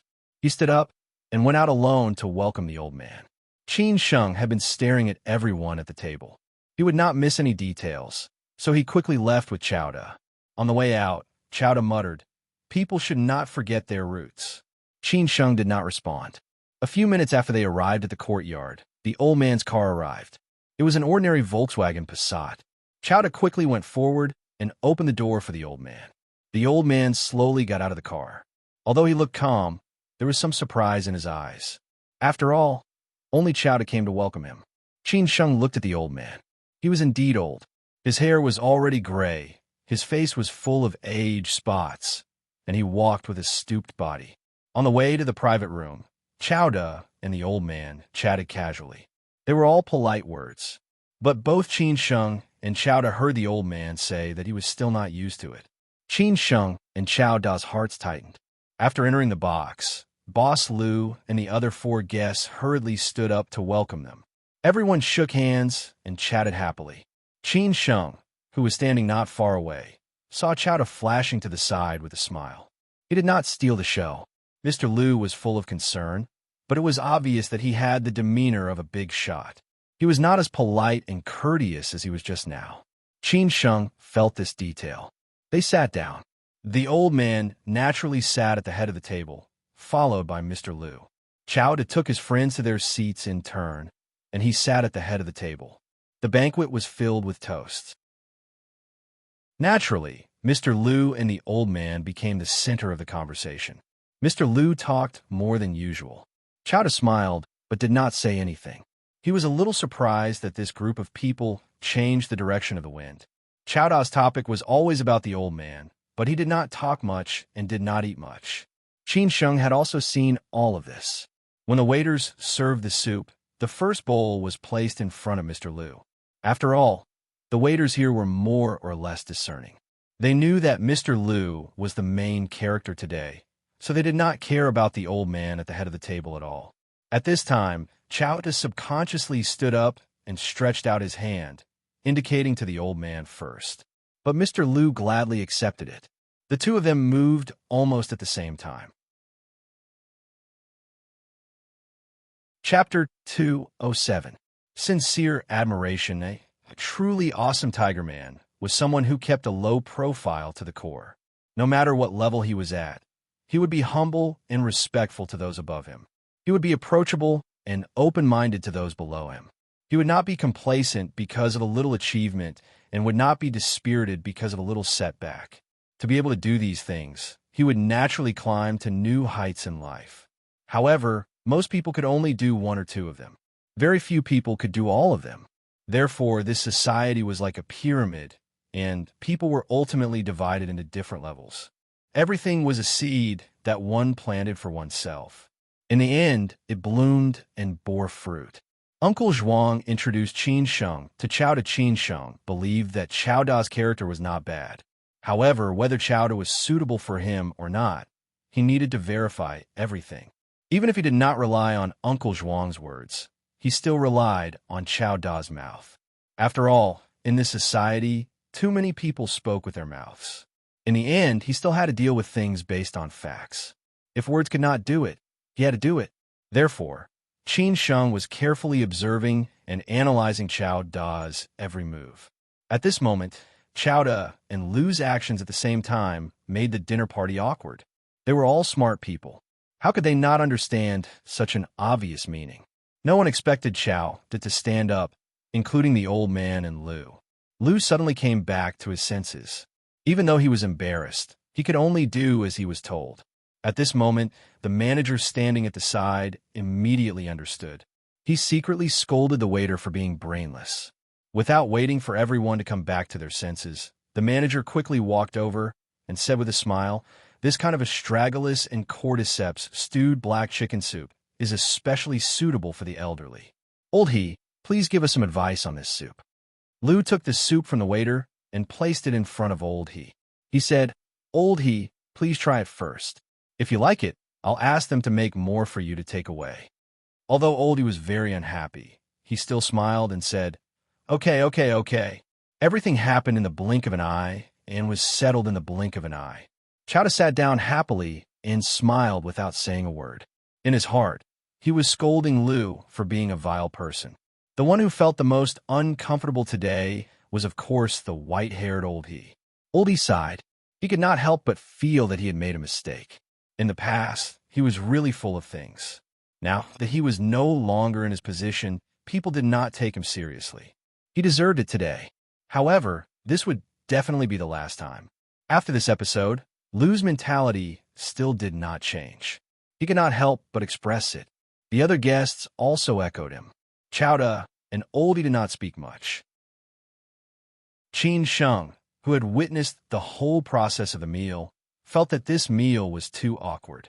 He could not bear to watch it anymore. At this moment, Mr. Liu started to talk about some of Lao He's stories in the past. It was obvious that Mr. Chow was getting nervous. He reckoned that Mr. Chow was already hoping that the meal would end soon. Otherwise, something bad might happen if this continued. Fruits were served before the end of the meal. After the previous lesson, everyone felt embarrassed if Oldie did not eat. Hence, Oldie smiled faintly and said, "My stomach is cold, so I won't eat." After everyone took a piece, Liu spoke again. He picked up the watermelon and said, Come, don't waste it. It's shameful to waste." After saying that, he distributed the watermelon to everyone. 2 pieces fell on Oldie's plate. Oldie looked a little embarrassed, but he did not touch the watermelon in the end. Chowda finally understood the purpose of today's dinner. "Ma Dan, you can't afford to play? It's not like you didn't get anything. Why are you so petty today? He had already made up his mind. After this meal, there would not be a second time. Therefore, Chowda called the manager and said, Bill. At the same time, he bowed and greeted Old He. You praise the fish too much. I have already asked them to make a new one. Would you like to bring it back for dinner tomorrow? Oldie was obviously touched. He quickly said, Thank you. Lou's expression was ugly at this moment, but he still smiled and said, Old Chow, I invited everyone here to chat and catch up. Why are you paying? Aren't you not giving me any face? Chowda smiled and said, Old Lou, it's all the same. I'm fast. First come, first served. Just treat it as a celebration for your company to go public. Everyone, please give me face. In fact, they cannot talk anymore. Lou also felt that the atmosphere of today's dinner was not right, so he finally gave up. After the dinner, the manager sent the fish over. Qin quickly took it and carried it. Everyone smiled and sent Old He to the car. They did not dare to put on airs anymore. After Old He left, Lou came over and said to Chowda, Old Chow, the second half cigar party? Chowda glanced at him and said, I can't afford to smoke your cigar. How about another day? After saying that, Chowda led Qin to the car and left. He did not care about what others would say about his behavior today. This was his style. After leaving Mai Jiawu, Qin focused on driving. He recalled every detail of today's dinner in his mind, especially every word Chowda said and every action he did. He was just a bystander today. The main character was Chowda, but he learned a lot. From this incident, Qin could see that Chowda was a righteous person. He also understood why he said that he had many enemies. With his temper, it was impossible for him to have no enemies. I also curry favor with those in power, but at least I understand some principles of life. Some ugly things can only be talked about and looked at in detail. Back then, you also gained something. When you were in trouble, whether others helped you or not depended on whether they had the ability or not. Now that you have gotten up, everyone is happy, but there is no need to do so. I definitely can't deal with the current Lou. I can be respectful, but I can't get close to him. That's it, Chowda, who had been squinting, suddenly said without warning. Of course, this was said for Qin. He asked Qin to follow him because he wanted to see how unpredictable people's hearts were and how cold the situation was. A big shot was also a small one. As for whether Qin could understand, he did not care. He just stopped when it was appropriate. What you did today made Lou jealous. Qin naturally understood what Chowda meant, so he said casually. Chowda smiled disdainfully and said, If I cared about this, I wouldn't have done that. I just can't stand his face. The old man helped him a lot in the past, and people should be grateful. The old man is no longer in his position. Sometimes the spirit is willing, but the strength is insufficient. However, he thinks that he is infallible, which is disappointing. A man should not do that. As for what happened today, Qin admired Chowda very much. If it were not for Chowda, the old man would have been very sad today. What happened today is not as simple as it seems. There is knowledge everywhere. You can think about it later. I will ask you what you saw another day, Chowda said in a low voice, giving Qin an assignment. Qin said thoughtfully, Okay, I'm a little tired. Send me back, Chowda said. Mai Jiawu was not far from Jiushi Rose Garden. On the way, Chowda did not say anything, nor did he arrange Qin work for the next or tomorrow. When they arrived at Jiushi Rose Garden, Chowda asked Qin to stop the car at the entrance. He walked in and told Qin not to worry about him. He could walk around and let Qin drive the car away. After leaving Jiushi Rose Garden, Qin, who had been busy for a day, called Lin Su. It was his first day at work, so was Lin Su's. He wondered how she was doing. Not long after, the phone was connected. Qin heard some noise and asked, Had you got off work? How does it feel to work again after half a year, my female CEO? Lin Su used to be the CEO of the Lin family's company in Shanghai, so Qin was teasing her. Lin Su smiled and said, You're so talkative. It's okay today. The work is relatively easy. I just need to familiarize myself with it. But I may have to go to the West for business often. I've already got off work and went back, but the leader said he wanted to hold a welcome ceremony for me. I'm still eating outside now. I might be late. How about you? I just sent Chowda home, Qin Sheng replied with a smile. Then you do your work first. Let me know when it's almost over. I'll pick you up. Okay, Lin Su said with a smile. Qin Sheng did not want to go back in such a hurry. After hanging up the phone, he went straight to Charm Taurus, which was now called Poly International. This was the nightclub that Mr. Qian was in charge of. Qin Sheng was very interested in it. Moreover, this was the task that Chowda gave him. The more famous nightclubs in Hangzhou, such as Huadu International Club at the west gate of Huanglong Sports Center, Oriental Charm International Club at Bowie Road by Westlake, and Jingzha Club at Qingshun Road. Chowda had 3 nightclubs, Poly International Club, Yunding International Entertainment Club, and Xining Hong Supreme Glory Club.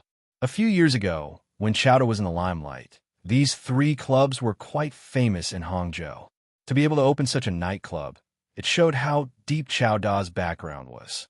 In recent years, there were more and more new nightclubs, such as the 3 in front, and more small nightclubs, so the business was not as glorious as before. Only Charm Taurus, which was renamed Poly International, was still so lively. That was why Mr. Qian had the confidence to be arrogant in front of Chowda. Qin Sheng headed straight to Poly International. After he arrived, he did not directly drive Mr. Chow's Mercedes-Benz S600L over.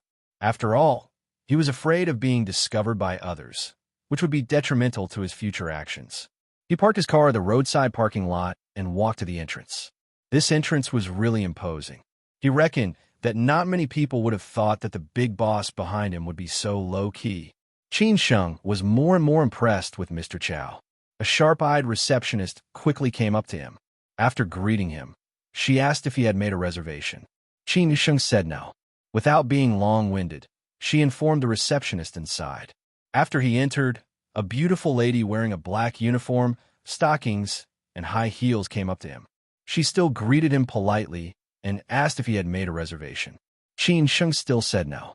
That beautiful lady asked how many guests were there again. She would go and make arrangements right away. Qin Sheng slowly said 1. The beautiful lady in uniform was stunned.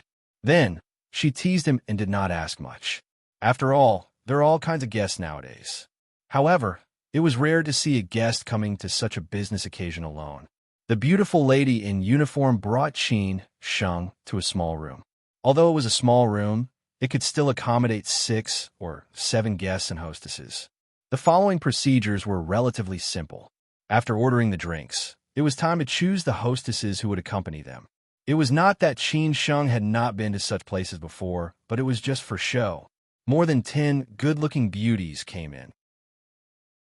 Qin Sheng randomly chose one. Then they drank and chatted. Qin Sheng inquired about some news about Poly International. After a few glasses of wine, Qin Sheng called the waiter over and said, "Help me invite Mr. Qian here. Tell him that my name is Qin Sheng, Mr. Chow's special assistant. Please wait a moment. I'll go right away." The waiter was polite. Although he was very puzzled, he still did as he was told. After all, it involved Mr. Qian and Mr. Chow. This Chengdu beauty accompanied Qin Sheng to drink and chat. After a few minutes, a handsome man walked in. He looked to be in his 30s. His hair was very black and shiny. He smiled and said, "Io, Assistant Qin, my name is Yang Guorong, the person in charge of Poly International Security Department. Mr. Qian is busy now, so he asked me to drink with you first. He will come over later." Qin Sheng frowned slightly, but he still stood up and shook hands with him. Just like that, this manager, named Yang Guorong, accompanied Qin Sheng to drink. At the same time, he asked the hostess to keep pouring wine into his mouth. However, Mr. Qian did not come. 20 minutes, 30 minutes, 50 minutes. Chapter 208. Once and for all, when he was in Chowda's office, he heard Yu Qian say that Mr. Qian drank too much last night and did not attend the meeting. Qin Sheng felt that this Mr. Qian was definitely a troublemaker. Chowda was the big boss behind the scenes of Yuanda Holdings. He rarely came to the company. It was rare for all the executives to have a meeting on a Friday, but he dared not to come. He was really arrogant. So after sending Chowda off, Qin Sheng, who had nothing to do, wanted to meet this big boss. He did not expect that he would not give him face at all. Qin Sheng did not understand. A person at this level should be very tactful. Moreover, in this kind of place, how could he be so tough? Yang Guorong smiled and tried to persuade Qin Sheng to wait a little longer. He was a person who knew how to behave. After all, Qin Sheng was the big boss's special assistant. Mr. Qian dared to offend him, but he did not have the ability to do so, although Qin Sheng looked quite young. Qin Sheng politely refused, saying that he still had something to do and would come another day. Qin Sheng paid for the drinks and tips. Actually, with his qualifications, he could have done it for free. After Qin Sheng left Poly International, Yang Guorong immediately informed Mr. Qian. Mr. Qian, that person could not wait any longer and left. Mr. Qian, who was standing outside a big private room upstairs, said disapprovingly, "So what if he's gone? You're just a kid who hasn't even grown his hair yet. How dare you flaunt your prowess in front of me? Why don't you find out what kind of role I, Qin booping am?"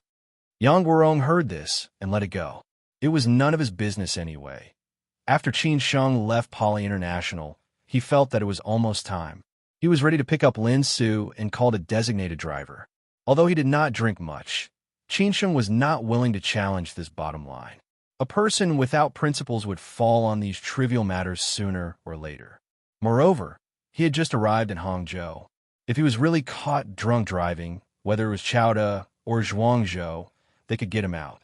But this kind of thing would eventually be looked down upon. The charity foundation that Lin Su worked for was on Hufang Street. It was very close to the uptown district government, so the place to eat was also nearby. She had already sent Qin Sheng her location. Qin Sheng asked the driver to follow the GPS. It was rare for the foundation to have such a great beauty with such temperament.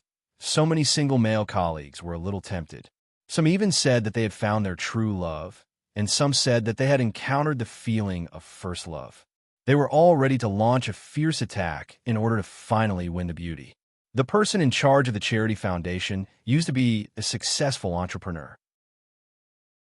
Later, after several trips to the West to investigate and travel, he increasingly felt the poverty and backwardness there. Therefore, when he returned to Hangzhou, he handed over the company to a professional manager and his 2 sons and devoted himself to charity work. At present, he had donated to the construction of more than a dozen Hope primary schools in the West. At the same time, he had sponsored the education of thousands of poor children and even helped many seriously ill children. It was said that the West was a vicious circle. If you could not raise a child, why did you have a child? However, the boss did not think so. After all, the environment in the West was harsh. Those ordinary farmers had no income, no way out, and no knowledge. How could they know so much? Only by optimizing the living environment there and allowing more children to go out and see a more exciting world could a virtuous cycle be formed. No matter what, this boss had done a lot of good deeds. Qin Chang'an heard about this boss from a friend, so he let Lin Su come here. He thought very highly of Lin Su and felt that if Qin Sheng could marry such a woman, it would definitely be a good thing. The Qin family was very satisfied with such a daughter-in-law. He had never thought of sacrificing Qin Sheng's marriage for a big family. Moreover, he also knew that Qin Sheng would not agree. Qin Sheng asked the designated driver to wait on the opposite side of the road. Lin Su would call him when she came out. After waiting for about 10 minutes, the welcoming banquet was finally over. Lin Su's 2 leaders and several male and female colleagues came out at the same time. Lin Su was surrounded in the middle. A talented graduate of Zhejiang University said politely, "Beauty Lin, where do you live? If it's on the way, I can give you a ride." Then 2 male colleagues also echoed, "It's so late. It's definitely not safe for you to go back alone. If it's on the way, we can give you a ride." These were all polite words. In fact, they were looking for opportunities to get familiar with Lin Su so that it would be convenient for them to take further action.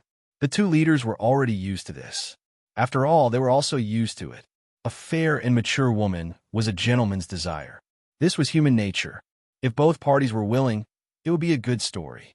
Lin Su was directly arranged by the foundation's boss, so no one knew the details of Lin Su's situation. Today was also her first day at work, so no one had the time to find out. Lin Su had a smile on her face. She was used to this kind of situation. In the past, when she was in Shanghai, she was hit on quite a number of times. At that time, she had to think of an excuse, reject them mercilessly, or ignore them completely. Now that she was a married woman, she had all the right and appropriate reasons.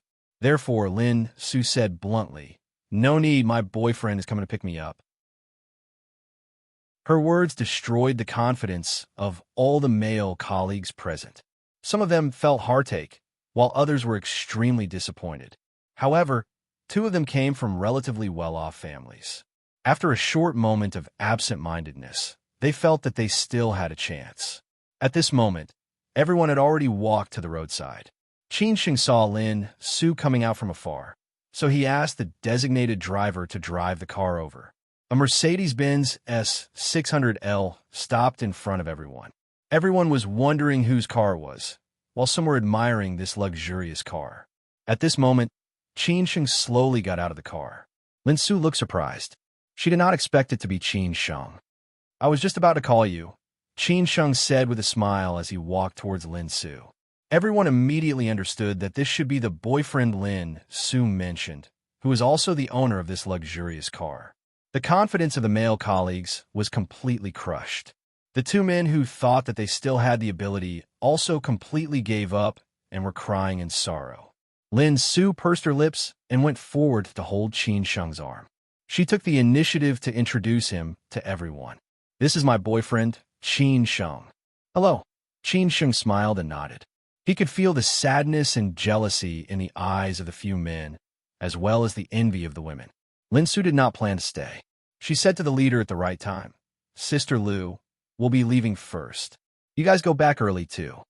"Okay, take care," the leader called Sister Lu said with a smile.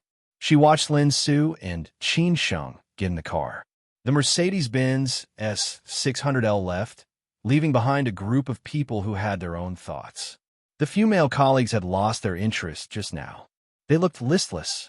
Sister Lu seemed to say, casually, "Don't think about such a good thing. Do you think Lin Su is suitable for you? This kind of woman is not something an ordinary man can have. That kind of temperament is also not a pretty girl from a humble family. I guess you also don't know that Lin Su entered our foundation because the president personally arranged it?" Everyone smiled bitterly. They could only treat Lin Su as an ordinary friend.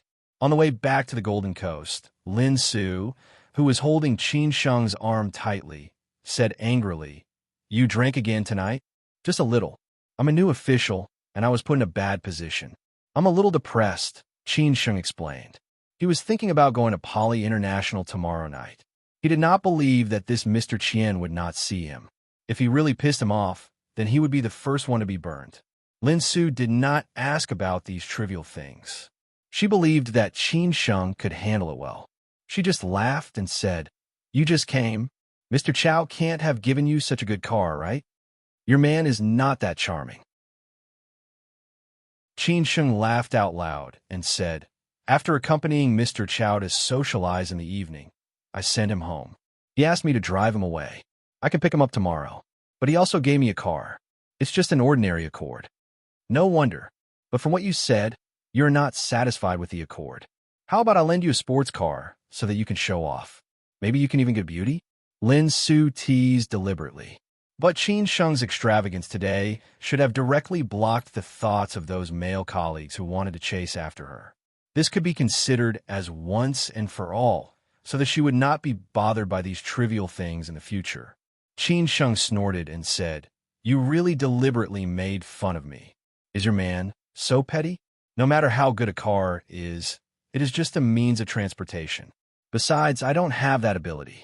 Why do I need to pretend? It's not good to be slapped in the face." Lin Su pursed her lips and smiled. "You really took it seriously." The designated driver muttered in his heart, "So it is the boss's car. I thought it was your own. You were just like me, just a driver." The next day, Qin Sheng went to Jiushi Rose Garden to pick up Mr. Chow. Today, Mr. Chow was going to visit an old man who lived in the retirement home by Westlake. After Qin Sheng sent Mr. Chow there, he waited outside. After that, he had nothing to do today. The rest of the time was left to him. Qin Sheng, who had nothing to do, did not slack off. He directly took a taxi to the company's headquarters in Europe and America. He did not have an office yet. Chowda had already told Yu Qian that if Qin Sheng came to the company, he should stay in the chairman's office first and wait for the administrative department to arrange an office for him. After Qin Sheng entered the office, he smiled and said, "Sister Yu, are you busy?" Yu Qian shook her head thoughtfully and said, "Not busy? Why, what's the matter? Isn't it my first time here? I want to ask you about the company's senior management. Otherwise, I don't know how to carry out my work," Qin Sheng said without thinking. Chowda trusted Yu Qian so much. Qin Sheng naturally trusted Yu Qian too. Unfortunately, Yu Qian did not believe Qin Sheng. She said perfunctorily, "I'm just a secretary. What can I know? If there's nothing else, I'll go do my work first. There's still a lot of things waiting for me." Qin Sheng was very surprised. He did not expect to be defeated. If he did not even have an ally in the whole of Yuandao Holdings, how could it be easy for him to become a wolf and tear off the masks of those ambitious wolves?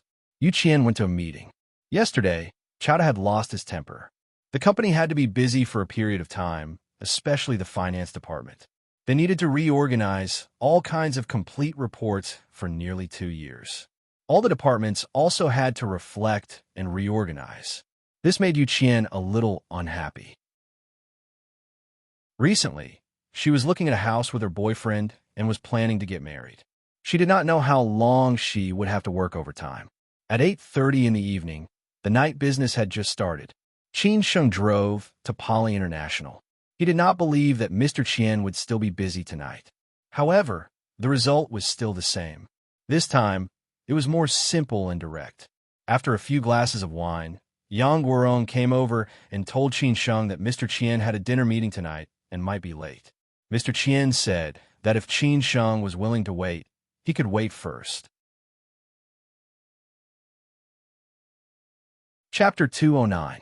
Tipping off as soon as he became Mr. Chow's special assistant, Qin Sheng visited Qian Buping for 2 days in a row. He showed enough respect to Qian Buping, but Qian Buping did not take him seriously at all. It would be strange if Qin Sheng had no temper. Qin Sheng's mentality was still okay. If he didn't want to see her, then so be it. It was no big deal. This meant that she had a guilty conscience. After leaving Poly International, Qin Sheng went to Yunding International, number 2 Bowie Road by Westlake. It used to be called Mood for Love, which was similar to Poly International. Later, it was renovated and renamed, and new shareholders were introduced. The business of Yunding International was good, because it was a relatively famous nightlife area in Hangzhou. Next to it was Queen Bar, the most popular nightclub in Hangzhou. Opposite, it was Oriental Charm, the new standard of nightclubs in Hangzhou. There are many bars and nightclubs, but it was not as lively as Huanglong Sports Center. Because there were too many competitors in the same industry, although Yunding International was in a good location, its business was not as good as Poly International. The last one was the slightly ordinary Xindinghong. Qin Sheng had not experienced the nightlife in Hangzhou. After coming here, he knew that it was so lively here. The business of this Queen Bar was really good, together with several other nightclubs and bars. The flow of people here was really off the charts. Qin Sheng was not interested in going to that Queen Bar. His goal was Yunding International. He wanted to see if Mr. Song of Yunding International would give him, the new special assistant, a show of strength, like Mr. Qian of Poly International. It was still a familiar routine. Qin Sheng, who had only been to nightclubs a few times, estimated that he would throw up in nightclubs in Hangzhou. He really did not know if his wife would suspect him of fooling around outside. After entering the private room, Qin Sheng did not intend to drink anymore. He directly called the waiter and said, "Please invite Mr. Song over. Tell him my name is Qin Sheng." The waiter, who was wearing a shirt, a suit, a tie, and a headset, was a little surprised. He politely asked Qin Sheng to wait first, and then he went out. A few minutes later, a beautiful woman in a cheongsam came into the private room. Unfortunately, she was too prostituted. Qin Sheng was somewhat disgusted by the smell of perfume on her body. "Handsome, are you looking for Mr. Song?" The beautiful woman with her hair tied up in a bun said with a smile. The lower hem of the cheongsam was knee-length, but the slit was all the way up to her thighs. When the woman walked, her buttocks swayed a lot, and her black underwear could be vaguely seen. Qin Sheng muttered in his heart, "She's really coquettish." After sizing up the beauty, Qin Sheng asked in a low voice, "Who are you?" "I'm a manager of the public relations department here." "My name is Yin Jing," the beauty said with a smile. Her eyes were a little flirtatious, as if she was seducing Qin Sheng. However, he still smiled and said, "Uh-huh, Manager Song is not here, or you don't want to see me? May I know who you are so that I can inform you?" "Manager Song?" Yin Jing bowed slightly, revealing a perfect curve. Her perky buttocks made people linger on it.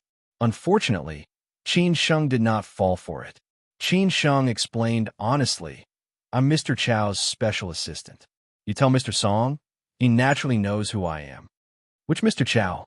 Yin Jing felt that the temperament of the man in front of her was different from ordinary men, so she was somewhat interested. Qin Sheng frowned slightly and said, "You talk a little too much." The beauty's expression changed slightly. Few people talked to her like this. She could only say half-jokingly, "You're really interesting. I'll inform Manager Song now. Please wait for a moment." When leaving, Yin Jing asked the waiter to send some fruits over first. At the same time, she greeted this guest. Since he could directly call Manager Song to see her, he was obviously not an ordinary person. He still had a little insight. Moreover, he said that he was Mr. Chow's special assistant. Yin Jing still did not know which Mr. Chow it was. After all, they knew very little about the big boss. In less than 5 minutes, the door of the box was pushed open again. Song Wei, the person in charge of Yunding International, came in with a smile and shouted, "Brother Qin Sheng, why didn't you tell me in advance? I could have arranged to receive you in advance." Song Wei, the person in charge of Yunding International, was thin, not tall, and a little bald. He smiled happily when he met people. Qin Sheng had seen him at the executive meeting. However, he called Qin Sheng brother as soon as he came up, which was really a bit familiar. After all, it was only the second time they met and the first time they talked.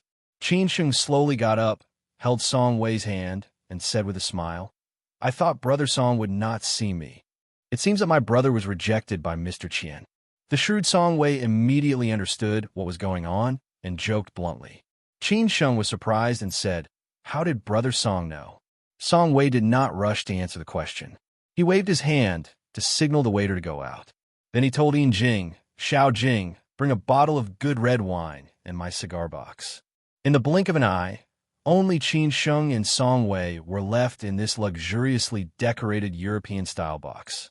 Song Wei handed Qin Sheng a lacune and said with a smile, "Among the 3 nightclubs under Mr. Chow, the best location is our Yunding.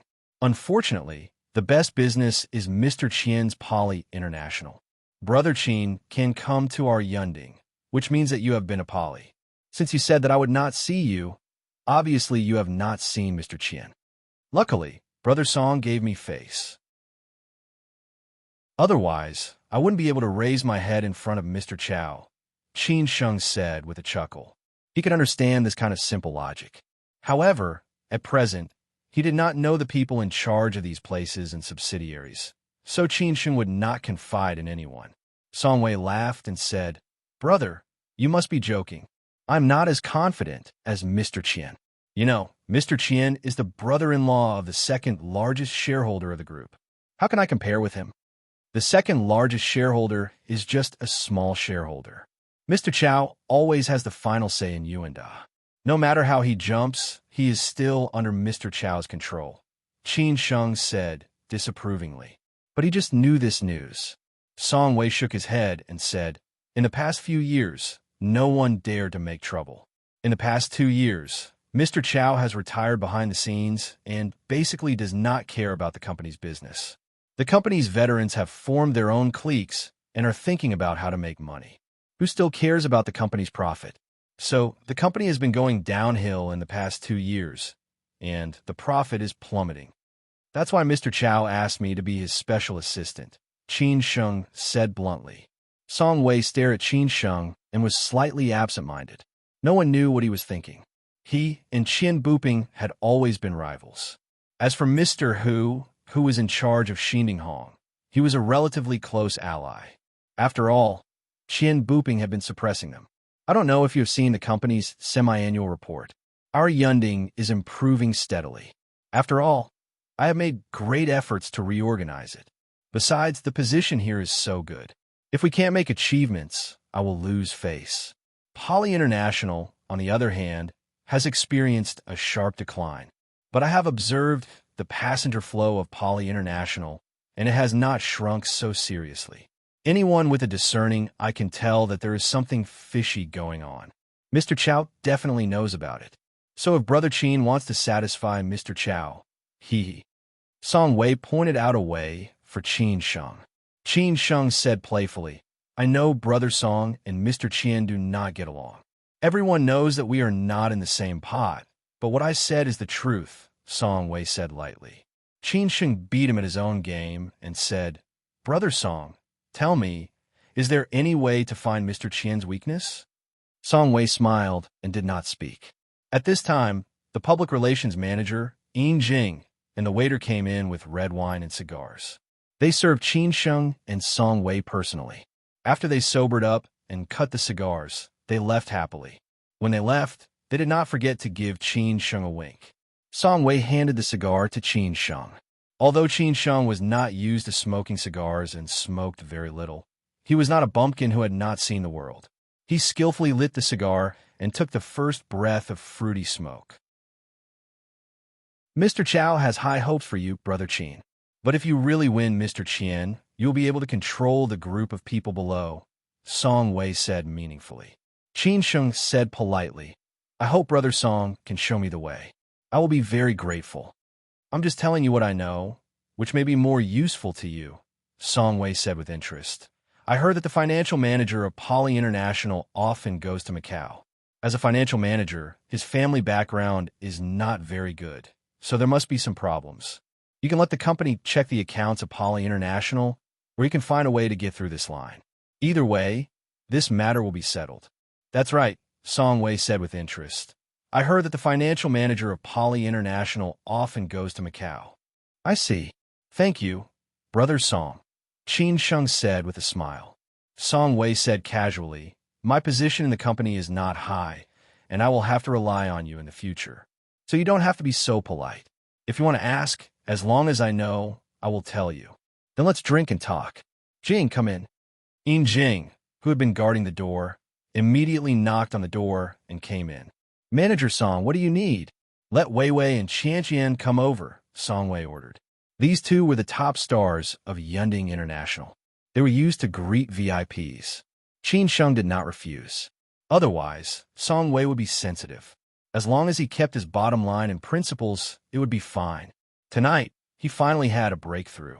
He was not refused by Yunding.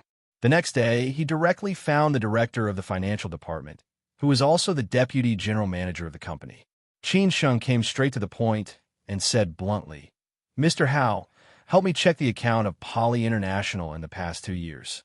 If you are too busy here, I can find an accounting firm to do it. Mr. Hao was a man in his 40s. He was conscientious and dutiful, but he knew some rules. He whispered, Assistant Qin, this is a little inappropriate. If you really want to check the account, you have to get the permission of Mr. Zhou, the big boss. You forget that the big boss said that day that I can represent him in the company, Qin Sheng said with a smile. However, the slightly fat Mr. Hao did not let him go. He insisted, I know, but the company has rules and regulations. You'd better ask Mr. Zhou or the big boss. Qin Sheng was a little helpless, but he could only call Chowda for help. Chapter 210. An interesting man. Qin Sheng made a fatal mistake. That was, he asked Vice President how to check Poly International's account without knowing the details of Yuanda's internal situation. He didn't expect that Vice President Hao had already betrayed him and exposed him as soon as he left Vice President Hao's office.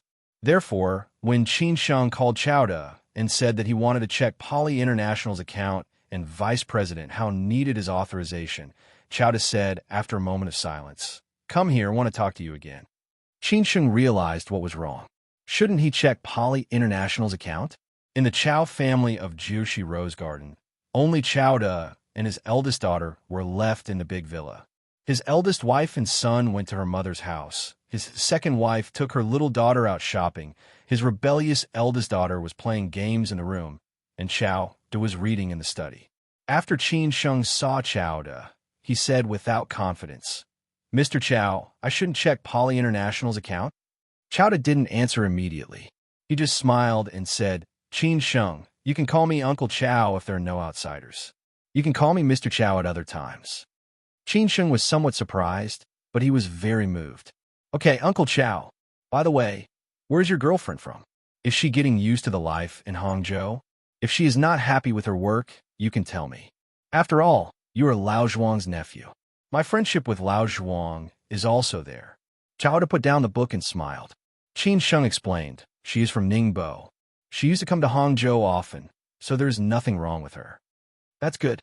Bring your girlfriend to have a meal at home some other day. I will treat you well and do my best as a host." Chao De took the initiative to invite him. Qin Sheng hesitated for a moment and nodded. It was really his luck to meet such a boss. "I'm not saying that you shouldn't check Poly International's account, but you shouldn't check it like this. There are many factions in the company. You asked Lao how to check it. Can you guarantee that Lao Hao and Qian Buping are not in cahoots? Maybe Qian Buping has already known that you are against him." Chao De explained slowly. Qin Sheng's expression changed slightly. He immediately understood what Chao De meant. He knew that he had been careless. He admitted his mistake and said, "Uncle Chao, I was careless. I instinctively thought that the person in charge of the financial affairs of a company must be the boss's henchman and must be trustworthy." Chao De stood up, turned down the temperature of the air conditioner, and said with a smile, "I trusted Lao Hao a lot in the past. However, I basically did not participate in the company's affairs in the past 2 years. He and Lao Zhou had a bad relationship. The internal management of the company was in a mess, and the accounts were quite complicated. I suspected him more or less. Besides, I also knew that he was very close to Qian Buping and the others." "I see," Qin Sheng said thoughtfully. Since things had come to this, he could only think of ways to remedy the situation and break Poly International's fortress in other ways. Chao De said slowly, "Except for me, you can't trust anyone inside Yuanda, unless he is qualified for you to trust him." When he came out of Uncle Chao's study, Qin Sheng happened to meet his rebellious eldest daughter. The child of a rich family was used to being pampered since childhood. It was also human nature to be unruly and capricious. The little girl was wearing a singlet and shorts and a pair of flip-flops. Her hair was tied into a ponytail casually. Qin Sheng looked at the girl. She was already a beauty at such a young age. When she grew up, she might hurt someone. It seemed that the girl did not even wear underwear. He could see 2 bulging spots on the singlet. Qin Sheng quickly looked away and was ready to go downstairs. "You come here." Qin Sheng was about to leave, but the girl directly stopped him.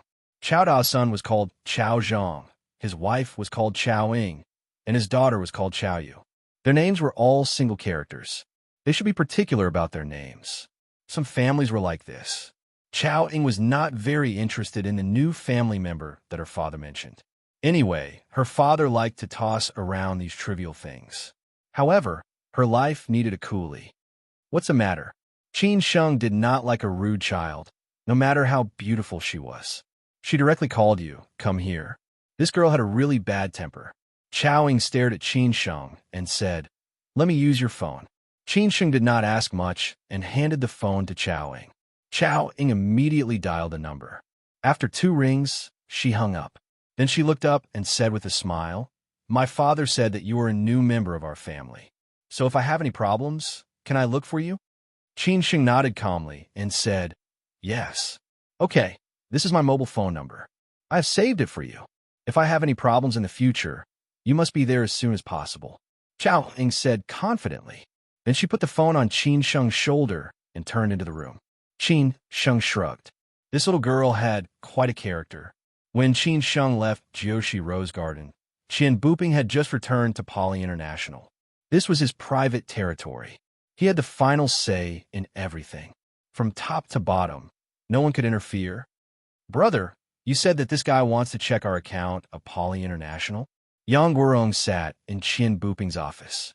After hearing the news, he said with a sullen face, without the usual smile. Qian Buping, who had a square face, said calmly, Lao Hao just called me and said that Qin Sheng wanted to check the account, but he politely refused. Is this guy tired of living? He dares to provoke us as soon as he comes here. I really don't know where his confidence comes from, Yang Guorong said very disdainfully. Qian Buping said meaningfully. During the company meeting that day, Chao Da's attitude was very obvious. He might be in charge again. Qin Sheng is just one of his chess pieces. Without his support, how could a young man who is not even 30 years old dare to be so arrogant? Then you say, Mr. Chao wants to deal with us? What should we do? Don't we resist? Yang Guorong said nervously. Qian Buping stared at him and said, Why are you nervous? Am I afraid of him? I have come this far and I know that this day will come sooner or later. But I'm not a master who can be trampled on. If he wants to hurt me, I will fight with him. Yang Guorong immediately understood and said, How to do it? Please tell me. I will arrange it. Qian Buping sneered and said, First, find someone to beat Qin Sheng and let him be sensible. If he wants to live well, he should not get involved in the business of Yuanda. Yang Guorong sneered and said, Okay, I will go and tell you now. It was not that Qian Buping did not want to give Qin Sheng face, but that he had already stood on the side of the second shareholder, Ren Pinghua. Recently, the second shareholder was contacting other shareholders to force Chao Da to give up financing to achieve absolute control, and then kick Chao Da out of Yuanda Holdings. In the evening, Qin Sheng drove the Accord to the Huanglong Sports Center, the headquarters of Zhejiang businessmen in Hangzhou. There had never been a shortage of rich people, let alone rich second generations and playboys. The Huanglong Sports Center was full of luxury cars. When the night fell, for them, a new day had just begun. There were two bars under the Chowder Group here. One was a lukewarm nightclub, and the other was a live house with a resident band that had just opened last year. The decoration was very modern, and the stage lighting was very fashionable. There would often be some well-known domestic bands performing here, basically once a week, but the business was not as good as the lukewarm nightclub. After parking the car, Qin Sheng found a bar called Guanyin Live. There was no performance at this time. There were only 4 or 5 tables of guests sitting under the big stage. Plus the bar, it looked very bleak. The rent here in Huanglong was not low. He really did not know why it could last until now. If it were other bosses, they might have sold it long ago. Qin Sheng casually found a seat and sat down. He ordered a non-alcoholic mojito and chatted with his friends. In the past 2 days, he had been coaxing Xin in his free time. After all, he had been missing for more than half a year. When he came back, he only called Xin and Annie Wang. How could the mother and daughter not be angry? After all, Annie Wang was an elder. She also knew that Qin Sheng had a lot of things she could more or less understand. She just told Qin Sheng not to suddenly disappear in the future. Even if something happened, he should call every month to tell her that he was safe. Xin was angry and ignored Qin Sheng. She said that she did not know Qin Sheng. Qin Sheng knew that this was said out of anger. He could only beg for mercy and coax this girl. It was summer vacation. She was still accompanying her mother in Xi'an. If she was in Shanghai, she would have come with Han Bing and others that day. In the end, Qin Sheng could only promise her that before the end of her summer vacation, he would go back to Xi'an to see her. He also revealed in advance that he would take his wife back to meet his parents. When Xin heard this, she immediately asked, Wife, Sister Bing Bing? Or have you reconciled with Sister Su Qin? Qin Sheng shook his head directly and said, Neither. Xin was very shocked. She really could not understand what charmed Qin Sheng. This playboy had to be able to charm Han Bing and Su Qin. The most annoying thing was that he did not even like these two great beauties. His standards were really too high. What kind of woman could make him fall in love with her? However, first there was Su Qin, and then there was Han Bing. Xin finally put down Su Qin and treated Han Bing as her future sister-in-law. Who knew that Qin Sheng would like the new and dislike the old? So she snorted and said, Brother, you really disappoint me. After that, Xin hung up the phone. Qin Sheng was too lazy to explain. This kind of thing could only be seen clearly by the person in the game. After drinking 2 mouthfuls of a cup of mojito, a middle-aged man with a kind face and a bald head sat opposite Qin Sheng with a glass of martini and said lightly, "Assistant Qin, Mr. Yu is here." "I thought Mr. Yu was not here," Qin Sheng said calmly. Yu Yixiao, the person in charge of Guangyin Live, was also a famous musician in Hangzhou. He played the guitar well. When he was young, he traveled all over the country on a motorcycle. He had stayed in Beijing, Dali, Lijiang, Lhasa, Shanghai, and Shenzhen. He was a man with a real story. He had a kind temper and never got angry with others. He believed in Tibetan Buddhism and had a Buddha-like face, giving off the feeling of an otherworldly master. The reason why Guangyin Live had been losing money and did not close was because of Yu Yixiao. He had a good relationship with Chao de Chao, would occasionally come here to sit for a while, about once or twice a month. Chao Zhang also had a good relationship with him. He would come over whenever he was free. With the strong support of the Chao father and son, Guangyin Live would not close even if Poly International and Yunding International closed. Those who know me well know that no matter the wind or rain, I am here every night. I will also sing 1 or 2 songs on stage every night. Music and wine are my life, Yu Yixiao said calmly. Qin Sheng said subconsciously, "Mr. Yu is an interesting person. Chief Yu, this title really doesn't suit me. I'm a musician, not a businessman. Everyone calls me Old Yu or Mustache Yu," said Yu Yixiao lightly. He had a small mustache, which was quite interesting. "Old Yu then," Qin Sheng said with a smile. Yu Yixiao asked casually, "Assistant Qin, are you waiting for Chao Zhang?" Yu Yixiao was a musician, not a businessman, so he did not participate in anything other than music. In the whole Yuanda Holdings, he was the most special existence. Because there were no interests, there were no factions. Chao Zhang, Chao Ada's eldest son, was coming? Qin Sheng smiled and shook his head. "No, I just came over to sit." "Oh, I thought you were with Chao Zhang," Yu Yixiao said casually without thinking too much.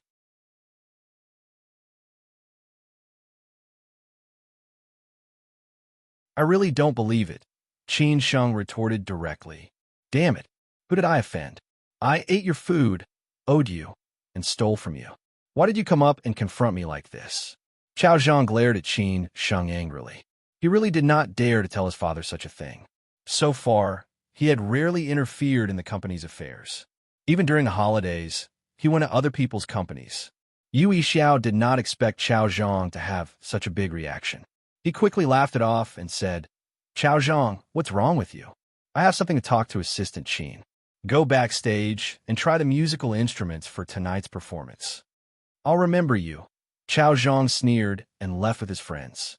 After arranging his friends to the larger booth at the back and ordering drinks, Chao Zhang's friends asked, "Chao Zhang, what's going on? Who is this guy? He is so arrogant." "A new assistant in my father's company," Chao Zhang said without taking Qin Sheng seriously at all. A beautiful woman next to him laughed and said, "He dares to compete with you, the young master. This person is a little insensible. When you take over in the future, you will directly kick him out." "I don't want to argue with him.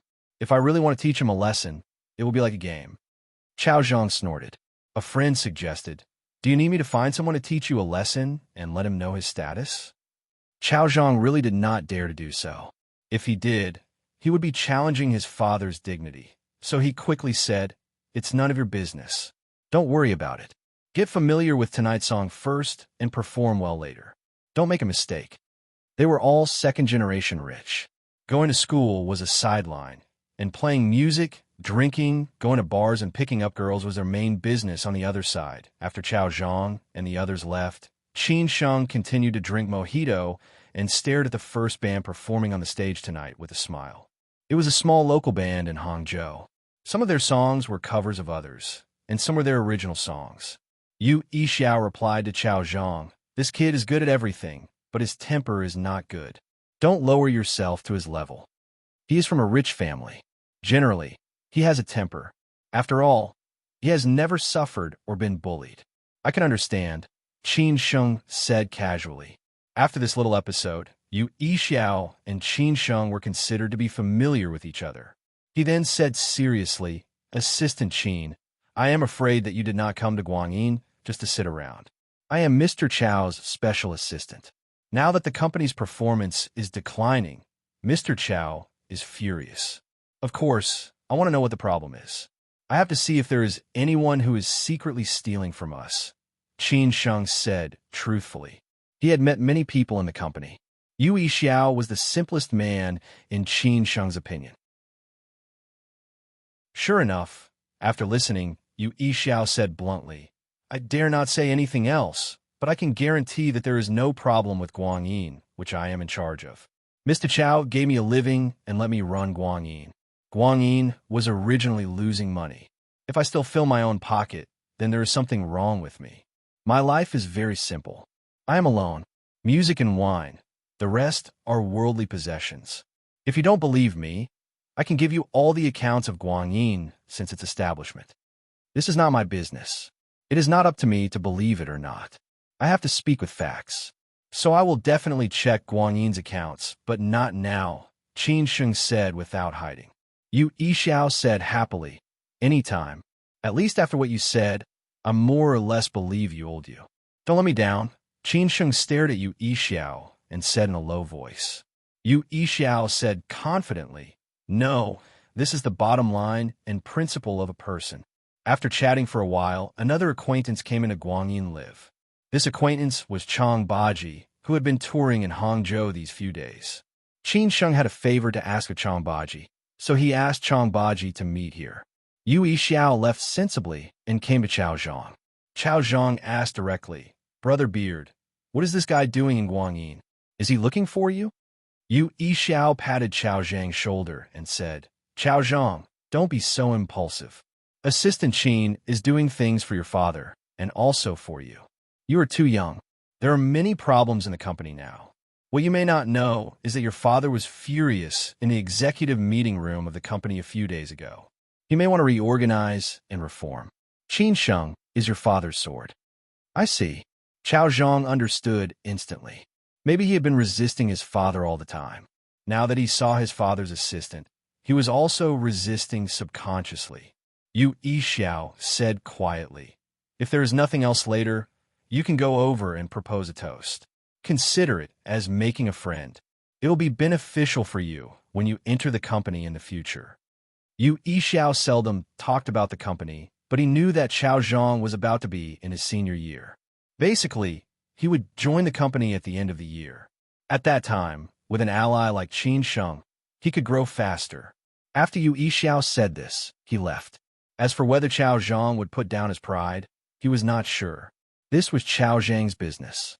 After Chang Baji came in and found Qin Sheng, he sat down with a smile and said, "New environment, new job. How is it?" Qin Sheng also ordered a cup of mojito for Chang Baji and replied, "The new environment is okay, but the new job is not smooth, so I asked Lao Chang for help. Tell me, what do you need help with? Hangzhou is not like Shanghai. If you need help, I can find someone to help," Chang Baji said to Qin Sheng. After hearing this, Qin Sheng was stunned for a moment, and then he smiled happily. That meant that in Hangzhou, they were not fighting alone, but had a strong ally.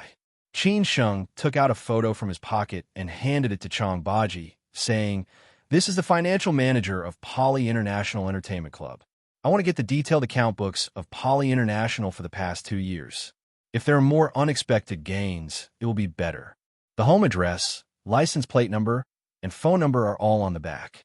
I have no time to do it, so I can only ask for your help." In fact, Qin Sheng gave Lao Chang a very difficult task, but people like Lao Chang never shirked when doing things. Like Qin Sheng, no difficulty could stop their determination. They faced difficulties and never retreated. "Anyway, I have nothing to do in Hangzhou. I have rested for more than half a year. It is good to have something to do. Just wait for my news," Chang Baji said confidently. He was not asking him to break into some forbidden area. He had thousands of ways to deal with an ordinary person. Qin Sheng was very happy and said, "Okay, there is nothing to do tonight. Let's listen to music and chat." About half an hour later, Chao Zhang and his band friends started to perform.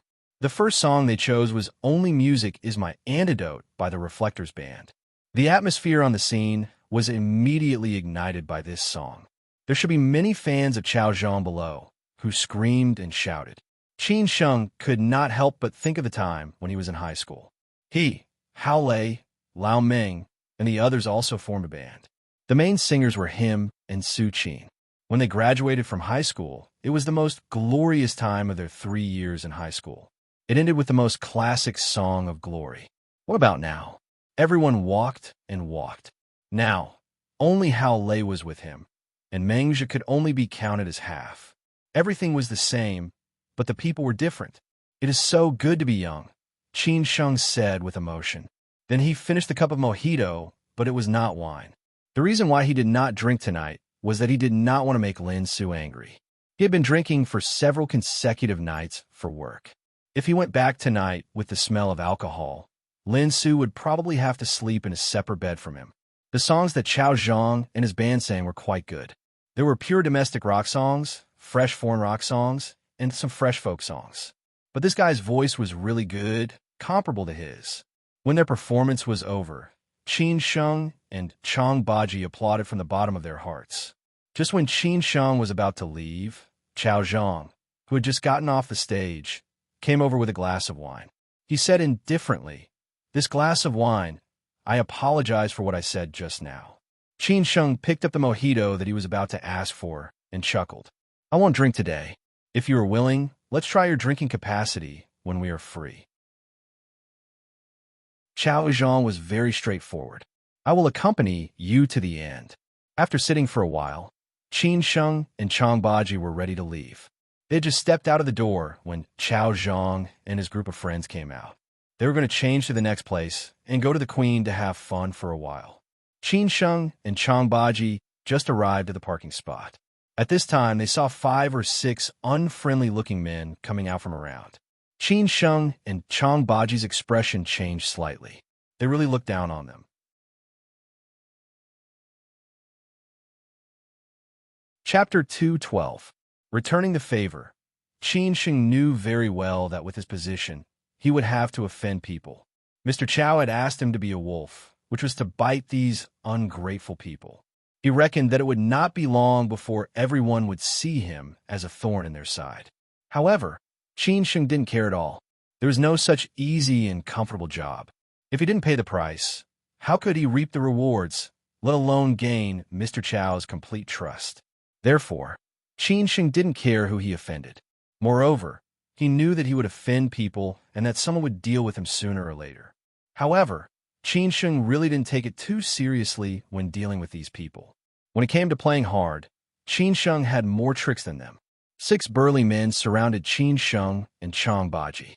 They were either wearing black short-sleeve singlets or had seemingly domineering tattoos on their bodies. Those who were really powerful would always keep a low profile. Only weaklings who did not have the confidence to rely on others to intimidate others would do so. Chao Zhang and his friends, who were not far away, also noticed the situation here, but they didn't know that it was Qin Sheng who was surrounded. They thought that there was a fight after drinking. Anyway, this kind of situation was often seen at the entrance of the bar. This side was relatively remote and belonged to the dark corner, so no one paid attention. "There's a show to watch," Chao Zhang's friends muttered.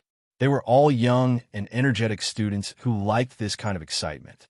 Qin Sheng and Chang Baji, who were surrounded by 6 strong men, looked casual. They hadn't fought for more than half a year. Since the last battle of life and death on Mount Jiuhua, Qin Sheng had been quietly recovering from his injuries. Now that he had recovered to his peak state, he wouldn't care about a few small fries, not to mention that Chang Baji was standing next to him. "Friends, which group are you from?" Qin Sheng naturally wouldn't do anything since others didn't do anything. He asked with a smile. The leader's left and right arms were full of tattoos. Qin Sheng couldn't tell whether it was a happy wolf or a big wolf. The leader looked as if someone owed him millions and said, "Someone asked me to tell you that you'd better not intervene in some things, or you'll lose your life." As soon as he heard this, Qin Sheng knew that it was not his old enemy, but a new one. He guessed that it was the demons in Yuanda, so Qin Sheng smiled and said, "But what if I don't? I think you're looking for death." The leader was originally here to teach Qin Sheng a lesson. After hearing this, he got angry and kicked Qin Sheng directly. The other men almost acted at the same time. When the leader's leg was about to hit Qin Sheng, Chang Baji, who was next to him, moved as fast as lightning. A hand blade landed directly on the leader's kneecap. If one listened carefully, one would definitely hear the sound of the bone cracking. The leader screamed in pain. He did not expect to meet such a tough opponent today. Chang Baji's back was exposed to the enemy. A man waved his fist and attacked the back of Chang Baji's head. Chang Baji bounced off the ground and kicked the man's chest. The man hit the car next to him heavily. At this time, Chang Baji also stood up. Facing the oncoming opponent, he dodged the man's messy punches and directly punched the man's armpit ribs. Then he exerted force on one knee and raised his knee to hit the man's face. Chang Baji and Qin Sheng cooperated seamlessly. 6 people with zero combat power, who could only bully ordinary people, dared to show off in front of them. They really looked down on them. Qiao Zhang and the others, who were watching from a distance, saw the two sides fighting. They were excited. When they saw Chang Baji's clean hand blade and directly killed the leader, they exclaimed. At this time, they saw clearly who was the unlucky guy who was surrounded in the middle. Qiao Zhang's friends were shocked. "Qiao Zhang, isn't that your dad's assistant? Damn, do you need help?" Another friend said subconsciously. Qiao Zhang had also noticed it. He hesitated for a moment and finally shouted, "Watch a few rounds. Go." After hearing this, Qiao Zhang's friends rushed over there without hesitation. Qiao Zhang was among them. Only the 3 girls stood there. If the situation was not good, they would directly call the police.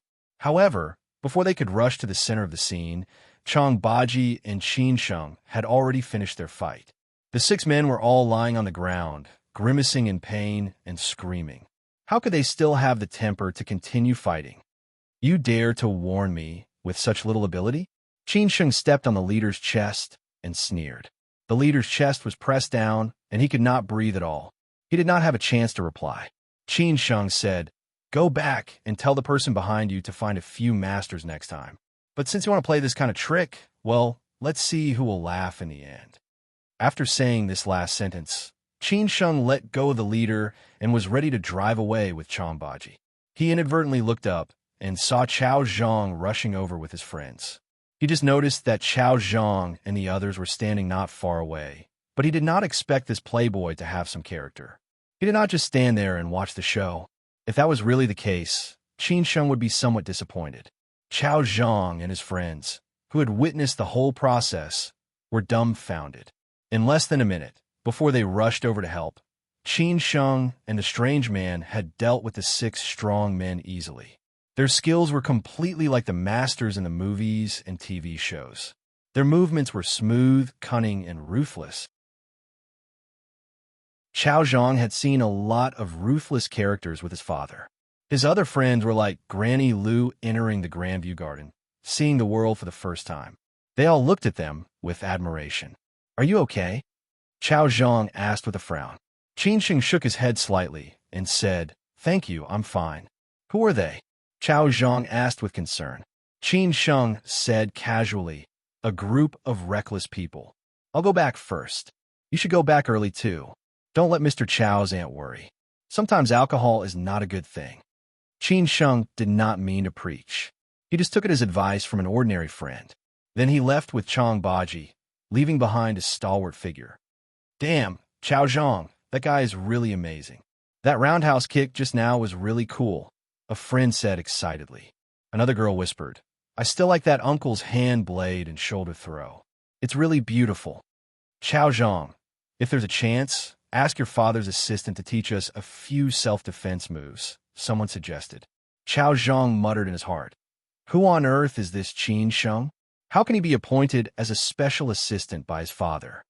Thinking of what Yu Yixiao said just now and seeing Qin Sheng's skills at this moment, Qiao Zhang felt that this matter was not so simple. He wanted to go home and ask his father. At this time, he had no interest in continuing to go to the bar, so he said, "Let's call it a day. I still have something to do." I'll go home first. Let's get together another day. Luha, you send me back. After saying that, Chao Zhang ignored his friend's urging to stay and drove away with a friend who did not drink.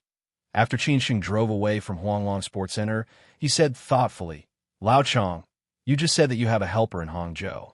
Is there a particularly powerful one who is similar to you? Chang Baji did not know whether to laugh or cry. What do you want to do? Just asking. Qin Sheng said happily. Chang Baji thought for a moment and said, My master has many disciples, so I have many senior brothers and martial nephews. Coincidentally, there is a senior brother in Tianmu Mountain. Several martial nephews are not bad.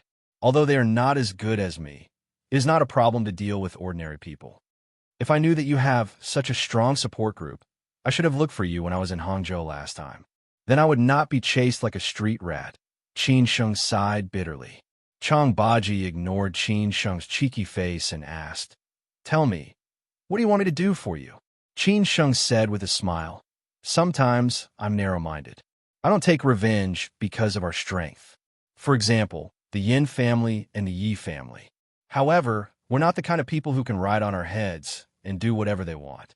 So, after I find out who it is, I have to return the favor. Chang Baji said disapprovingly, Well, when you need it, just let me know. I will do what you asked me to do first. Late at night, Chao Zhang came back early, which surprised the housekeeper. Since the beginning of the summer vacation, this young master almost had fun every night or did not come back at all. He lived in his private apartment outside, but he came back so early tonight. Second mother, where is my father? Chao Zhang asked after seeing the beautiful second mother in the living room on the second floor. The beautiful young woman who was watching TV pointed to the study and said, He is on the phone inside. Chao Zhang could not wait to knock on the door and enter. Chao just put down his phone and saw Chao Zhang panting. He frowned and said, The sky is falling. Why are you so nervous? Dad, I have something to tell you, Chao Zhang said bluntly.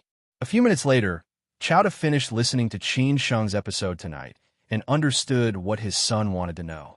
After careful consideration, Chao could only reveal a little bit of information to Chao Zhang, because if he revealed too much, he might be exposed.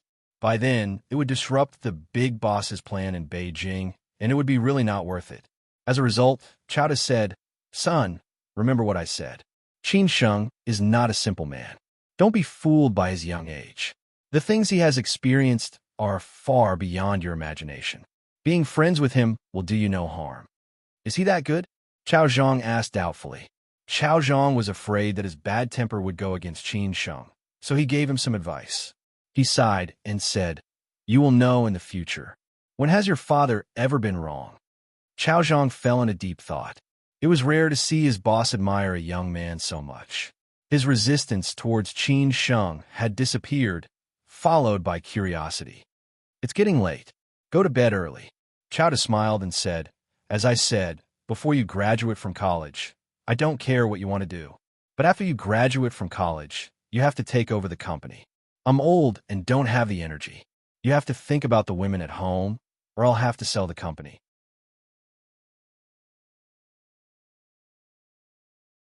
Chapter 213. Living in Pizhjian. Lenin sang, How long does a boy have to go through to become a man? The so-called journey was experience, setbacks, blows, and tribulations. Whether the child was from a poor or a rich family, when the umbrella over his head was gone, when he had to face everything alone, he would eventually grow up. Therefore, Chao Da's attitude towards his son was indeed very casual. Enjoy the most wonderful moment of life, indulge yourself, and be crazy, because you will never return to today. Chang Baji did not ask Qin Sheng to send him off. He took the initiative to let Qin Sheng drop him by the roadside. Qin Sheng did not say anything. Before he left, Chang Baji smiled and said, Wait for my news. When Qin Sheng returned to the Golden Coast, Lin Su had already taken a bath and was reading a book. As soon as Qin Sheng entered the door, he asked subconsciously, Did you drink again tonight? Qin Sheng changed his shoes and ran over happily. How dare I not listen to my wife's order? Can you smell it? Lin Su raised her head and pretended to smell it. Before she sat down, Qin Sheng hugged her and flirted with her wantonly.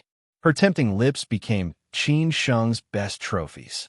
After a long time, when Lin Su was sweating profusely, Qin Sheng let go of her reluctantly and said, "I'm afraid that I can't control myself and will do it on the spot." "Then do it," Lin Su said seductively, winking at him. Qin Sheng held Lin Su in his arms and teased, "Is there anyone else in your company who is plotting against you? After what you did that day, who dares to pursue me again? They all think that I found a rich boyfriend, but they don't know that I have a hard life." In front of Qin Sheng, Lin Su more and more let go of her goddess attitude, just like an ordinary couple. This was the right way for them to get along, not like when they were in Sichuan. If that was the case, life would be too tiring. Qin Sheng said cheekily, "This is called bitterness before sweetness. They will envy you in the future. Don't worry. I knew you would say this." Lin Su stared at Qin Sheng and said coquettishly, "Tomorrow I'm going on a business trip to Gansu for a week. During these days when I'm not here, you have to take care of yourself and drink less. I'll check on you every day." "Ah, you just joined the company and you're going on a business trip," Qin Sheng said with a frown. He had been with Lin Su for more than half a year. He was really not used to her sudden departure. Lin Su wrapped her arms around his neck and said, "Be good. I'll bring you a gift when I come back." Since Lin Su had gone on a business trip, Qin Sheng became a loner again. Originally, he had promised Chowda that he would bring Lin Su over for a meal these 2 days, but he could only postpone it until later. After sending Lin Su to the airport, Qin Sheng went to the financial company under Chowda. After understanding the situation, Qin Sheng felt that the problems of this company were not as easy as CEO Qian's. The so-called financial companies were nothing more than high-interest internet P2P and offline loan sharks. Without Chowda's resources, how could this company develop? Qin Sheng had also met the person in charge of the financial company that day at the meeting. He was a middle-aged man in his early 40s who did not look like a kind person. At the same time, he was also in charge of the security of Chowda's places and had a good relationship with those gray tycoons in Hangzhou. Qin Sheng chatted with him about the business of the company casually and lost interest in continuing. Currently, he was not so capable to fight on 2 fronts. Following that, Qin Sheng found Song Wei and asked him to meet in a tea house. The two chatted casually. Qin Sheng casually mentioned that he was targeted last night, and so on. Song Wei said without hesitation, "In the entire Yuanda, except for Qian Buping's gang. Who else dares to do this? They also have a lot of hatchet men in their hands.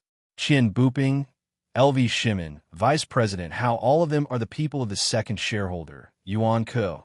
LV Shimin was the person in charge of that financial company." Qin Sheng gradually figured out some of the situation. That was, Yuan Ku and CEO Zhou were actually the factions inside the company. Under CEO Zhou were Song Wei, CEO Hu of Zindinghong, and so on. Qin Sheng chatted with Song Wei smilingly. He knew that Song Wei was not a kind person.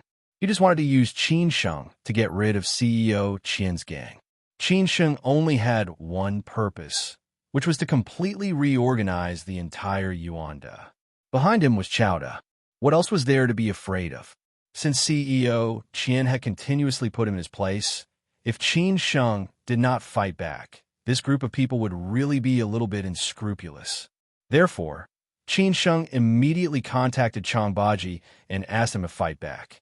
In the next 3 days, Qin Sheng visited all the subsidiaries under the banner of CEO Zhou, including catering, entertainment, finance, film and television, medicine, and import and export trade. CEO Zhou was in charge of the import and export trade. As for medicine, he was a shareholder. The major shareholder was a state-owned enterprise. Even if there was a problem, Qin Sheng could not control it. Therefore, the problems were entertainment, finance, film and television, and import and export trade. Within the company, CEO Zhou and the second shareholder, Yuan Ku, were the factions. Both of them were embezzling the company's assets. The problem of CEO Zhou was indeed very serious. It was another evening. Qian Buping, who lived in the Yager Imperial West Lake, was ready to go to Poly International. This mansion was worth more than 10 million now.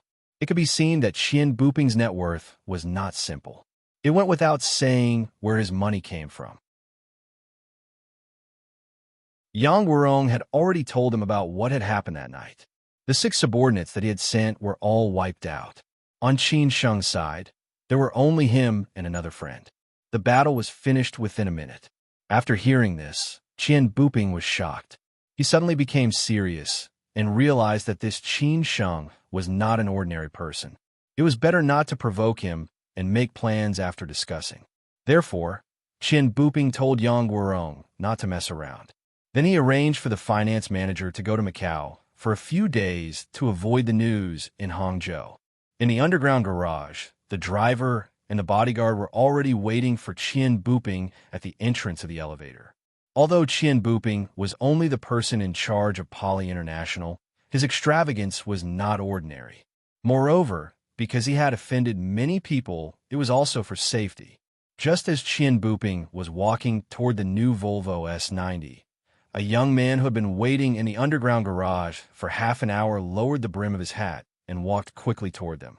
Qian Buping and the others did not notice him. Moreover, it was normal to have such a car in the underground garage. They did not expect that he was coming for them. Qian Buping was making a phone call, asking if several important arrangements for the night had been made. When the young man was 5 meters away from them, the bodyguard noticed him. The young man said in a deep voice, "Are you Qian Buping?" The underground garage was very empty, so the young man's words were particularly abrupt. Several people heard him. Qian Buping looked at the young man subconsciously and did not say anything. Qian Buping's reaction had confirmed his identity. The young man suddenly sped up and rushed toward Qian Buping. How could Qian Buping's bodyguard let others bully his boss? His task was to protect his boss. Therefore, he stood in front of Qian Buping without hesitation. Seeing this, the driver got out of the car hurriedly. When the young man was only 2 meters away from the bodyguard, he suddenly jumped high and kicked the bodyguard's head several times in the air. The bodyguard hurriedly dodged, but he was not a match for him at all. He had no choice but to forcibly block with his arms. This young man was none other than Chang Baji's martial nephew, who was also the disciple of his senior brother in Tianmu Mountain. His strength was far above the bodyguard's. The bodyguard could deal with ordinary people, but when he encountered this kind of tough guy, the result was self-evident. After the young man landed on the ground, he dodged the bodyguard's whip kick and punched the bodyguard's abdomen several times in a row. The bodyguard was beaten so hard that he kept retreating several meters. Following that, the young man suddenly raised his knee and hit the bodyguard's face, who had bent over. Finally, he kicked the bodyguard's abdomen. The bodyguard hit the Volvo S90 mountain heavily. He directly fell to the ground and fainted, unable to stand up again. The fight between the two of them happened in the blink of an eye. The young man's momentum was like a rainbow. He did not give the bodyguard any chance to fight back at all until he was defeated. At this time, the driver also got out of the car. The driver was just an ordinary person. When he rushed over with the determination to die, he was kicked away. Qian Buping thought that someone was going to kill him. When the driver realized that he was no match for the opponent, he was so scared that he hurriedly ran toward the elevator. As long as he entered the elevator, everything would be safe. However, before the elevator door opened, the young man had already rushed over. He directly grabbed Qian Buping's shoulders with both of his hands and threw him out. Qian Buping hit the ground heavily and moaned painfully. From the beginning to the end, the young man slightly lowered his head and did not let the surveillance camera see his face. He did not want to get into trouble for himself. Qian Buping turned around and trembled as he said, "Who on earth are you? Even if I die, you have to let me know when I die." He wanted to see the young man's face clearly. The young man lowered the brim of his hat again and sneered. "Look at how scared you are. Don't worry, I won't kill you. If I want to kill you, I wouldn't do it here." After Qian Buping heard this, he finally felt at ease and said, "Then what do you want to do? If you want money, I have it." The young man said slowly, "I came to find you because someone asked me to tell you that it is impolite not to reciprocate. No matter how you want to play, he will accompany you to the end. Let's see who will laugh in the end." After saying this, the The young man swaggered away. When he was far away, he immediately sped up and ran out. Qin Buping lay on the ground for a long time and could not calm down. He kept recalling that sentence. It is impolite not to reciprocate. No matter how you want to play, he will accompany you to the end. Let's see who will laugh in the end. When he recalled the last sentence, let's see who will laugh in the end, Qin Buping instantly understood. It was Qin Sheng, because a few days ago, Yang Guorong had sent people to beat Qin Sheng up and failed. Qin Sheng had asked them to pass back the last sentence. After thinking about it again, it was impolite not to reciprocate. Qin Buping felt that besides Qin Sheng, who else could it be? Boss, are you okay? The driver hurried over and asked. Qin Buping, who was extremely embarrassed, was angry and annoyed.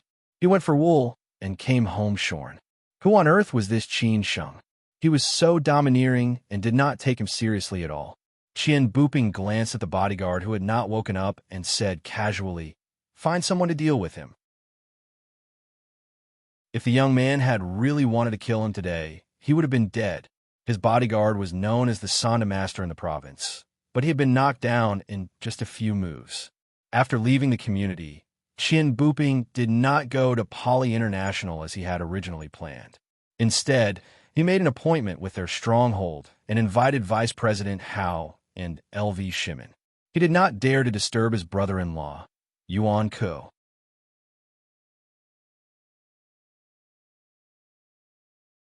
Chapter 214. Unable to reach an agreement, Qin Buping did not respect Qin Sheng and even wanted to beat him up. Qin Sheng naturally had to respond to them with strength.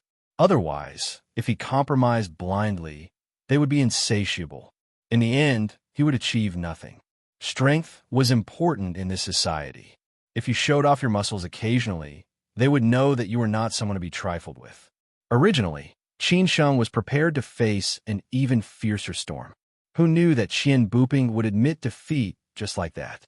He took the initiative to ask Vice President how to call and treat him to a meal. Although Vice President How did not say clearly who would be invited, Qin Sheng knew that this was naturally Qin Buping's idea.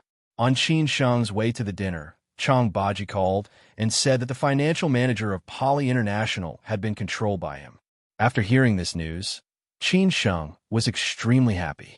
He finally had a trump card to fight with Qin Buping. Qin Sheng told Chang Baji to take good care of the financial manager and meet him after he finishes work here. But if you have nothing to do, you can find a way to make him spit out the inside story of Poly International. Chang Baji replied with a smile. It was easy to handle. The place where Qin Buping invited them was a restaurant called Biyun Heights in Sisi Wetland. It was in the hinterland of Sisi Wetland. The antique yard gave people a feeling of returning to nature. Qin Buping and the others arrived in advance. At this moment, they were sitting in the rest area of the private room, drinking tea and waiting for Qin Sheng quietly. Although half an hour had passed according to the agreed time, Qin Buping was not anxious or annoyed. LV Shimin shouted, "This Qin Sheng, he really thinks he's somebody. He's already half an hour late." His temper was the worst among them. He would start a fight if there was a disagreement. However, he was loyal and affectionate. Besides, he came from the underworld, so he had a very high status in Yuanda. Even Chowda did not dare to offend him easily. If it were not for the fact that Qin Buping's brother-in-law, Yuan Ku, was behind him, LV Shimin naturally would not have paid any attention to Qin Buping, who had always been self-righteous. However, he was nothing in front of Yuan Ku's uncle Yuan. That was why he had curried favor with Qin Buping. Qin Buping snorted while drinking tea. He came to Poly International twice, but I avoided him. It is normal for him to be a little angry today. After all, he is young. Lao Qian, are you sure it was Qin Sheng who did what happened last night? Vice President Hao asked thoughtfully. Qin Buping said with a gloomy face, "The same words can only be said by the same person. Who else could it be other than him? Obviously, he was responding to what I did to him a few days ago. That's why he said, it's impolite not to reciprocate." LV Shimin said angrily, "I say, Lao Qian, why are we afraid of him? He is just a fool. We could just find someone to kill him. We have Uncle Yuan behind us. Are we afraid of him or chowda. Don't involve my brother-in-law in everything, Qian Buping said somewhat unhappily. He knew that LV Shimin had always wanted to get on his brother-in-law's good side. However, LV Shimin did not think highly of him. Consequently, LV Shimin had been staying in Yuanda. As for Qian Buping, he did not want to see his brother-in-law, Yuan Ku. Consequently, he had been acting like a local tyrant in Poly International. LV Shimin smiled bitterly and said, I'm just saying, even if Uncle Yuan doesn't show up, I can just find a few people to do it. We don't have to fight to the death. Last night, he used his strength to tell me that he is not a good person. Consequently, I plan to calm him down today. As long as we promise him some benefits, I think there is nothing that can't be negotiated, Qian Buping said thoughtfully. Vice President Hao, who had been silent all the while, smiled and said, I also think there is no need to make things too stiff. As long as we give him enough face and benefits, he will not target us. LV Shimin sighed and said, You guys are too cowardly. After waiting for a few more minutes, the waiter finally led Qin Sheng into the box. Qin Sheng entered the door and shouted deliberately, I'm sorry, I'm late. The road was too congested. I didn't expect the traffic jam in Hangzhou to be so terrible. After saying that, Qin Sheng looked at the three tycoons in the box and said with a surprised look, I didn't expect Mr. Qian and Mr. LV to be here. Mr. Hao, why didn't you tell me earlier? If I had known this, I would have been the host today.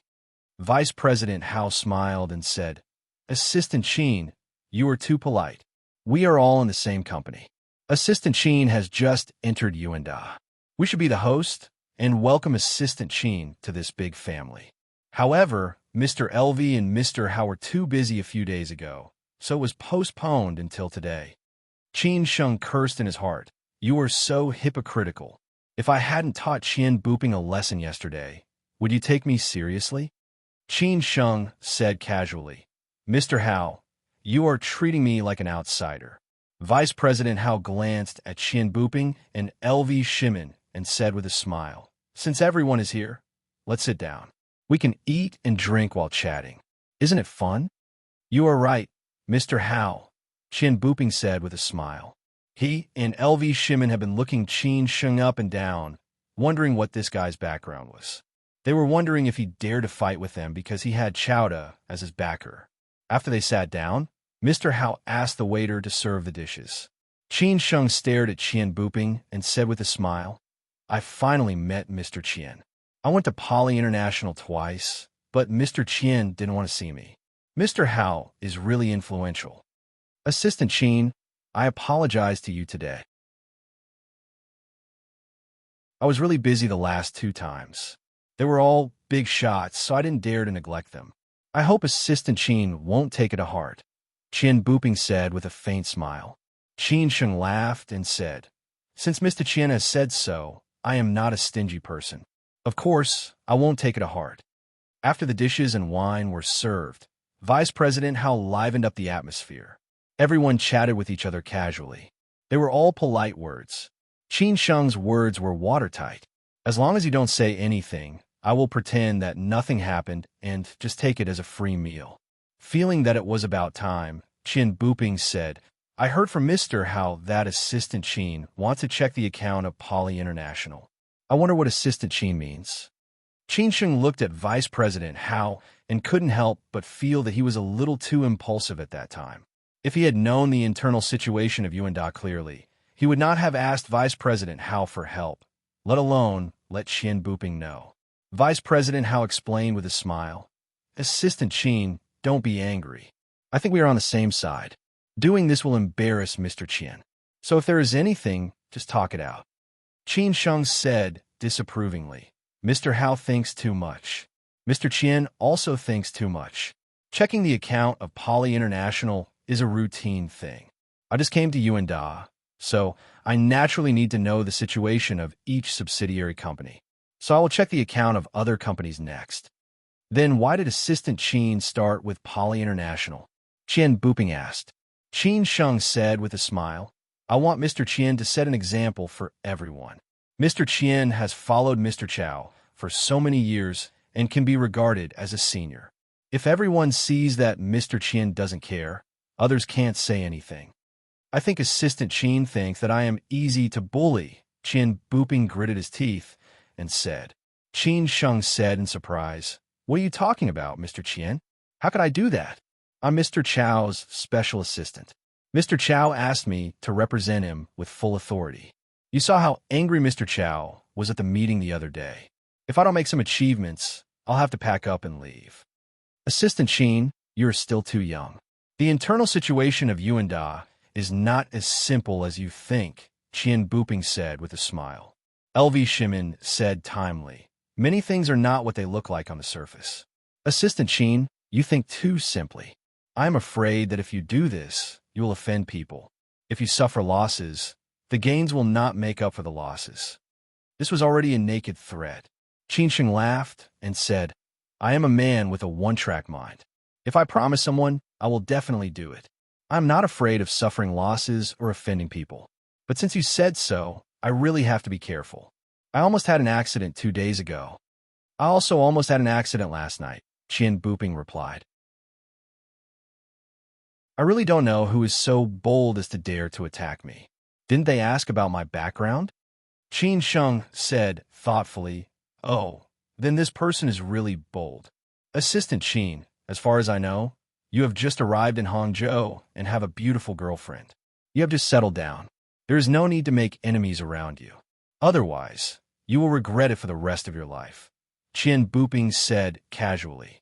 Chien Sheng hated it when people threatened him with women, let alone Lin Su. So he said with slight anger, Mr. Chien, why do I feel that you are threatening me? Chien Booping said with a smile, Assistant Chien, I know you have some ability. But Hangzhou is not other places. You can't make big waves. Do you really think that I don't know who did what yesterday? Chien Sheng deliberately laughed and said, Mr. Chien, what are you talking about? I don't understand. LV Shimin was a little annoyed when he saw the two of them talking back and forth. He waited for Chien Sheng to speak bluntly. Chien Sheng, let's be frank. Don't think that we don't know what you want to do. You are a young man. If you do this, it means that you are tired of living. Let's make it simple. You just need to do what you should do. We can satisfy you with whatever you want. We will give you dividends every month. We will give you a house, a car, and a face. We will let you have a smooth life in Hangzhou. If you really don't know what is good for you, I think Hangzhou is not suitable for you. I'm doing what I should do. Chien Sheng held the wine glass and said meaningfully, If you invite me to dinner today to talk about these trivial things, then I think there is no need to continue eating. If you have a clear conscience, what is there to worry about? If you have really done something wrong to Mr. Chow, then I can only do things according to the rules. You can do whatever you want. I will accompany you to the end. Let's see who will laugh in the end. I am not a 3-year-old child. Don't scare me. Show me your real ability. Chien Sheng, don't be so shameless, LV Shimin said angrily. Chien Booping also snorted. So you mean that there is no room for negotiation? We are all working for the development of you and Da, and for Mr. Chow. What is there to talk about? Let's just do our jobs, Chien Sheng said with a smile. LV Shimin hurriedly said, Why are you quarreling? Can you talk slowly? Chien Booping was completely irritated by Chien Sheng. Being bullied by a young man who was less than 30 years old, how could Chien Booping not be angry? So he directly showed his cards and said, Chien Sheng, do you know who my brother-in-law is? If you don't know, you can ask Chowda. If you really don't know what is good for you, then you can try. I will try. I just don't believe in heresy, Chien Sheng said calmly. Chien Booping slammed the table fiercely. He stood up angrily and was ready to leave. He did not want to keep Chien Sheng here. If they could not reach an agreement, then they would not talk. They would fight with real knives and guns. LV Shimin and Vice President Hao also stood up and were ready to leave.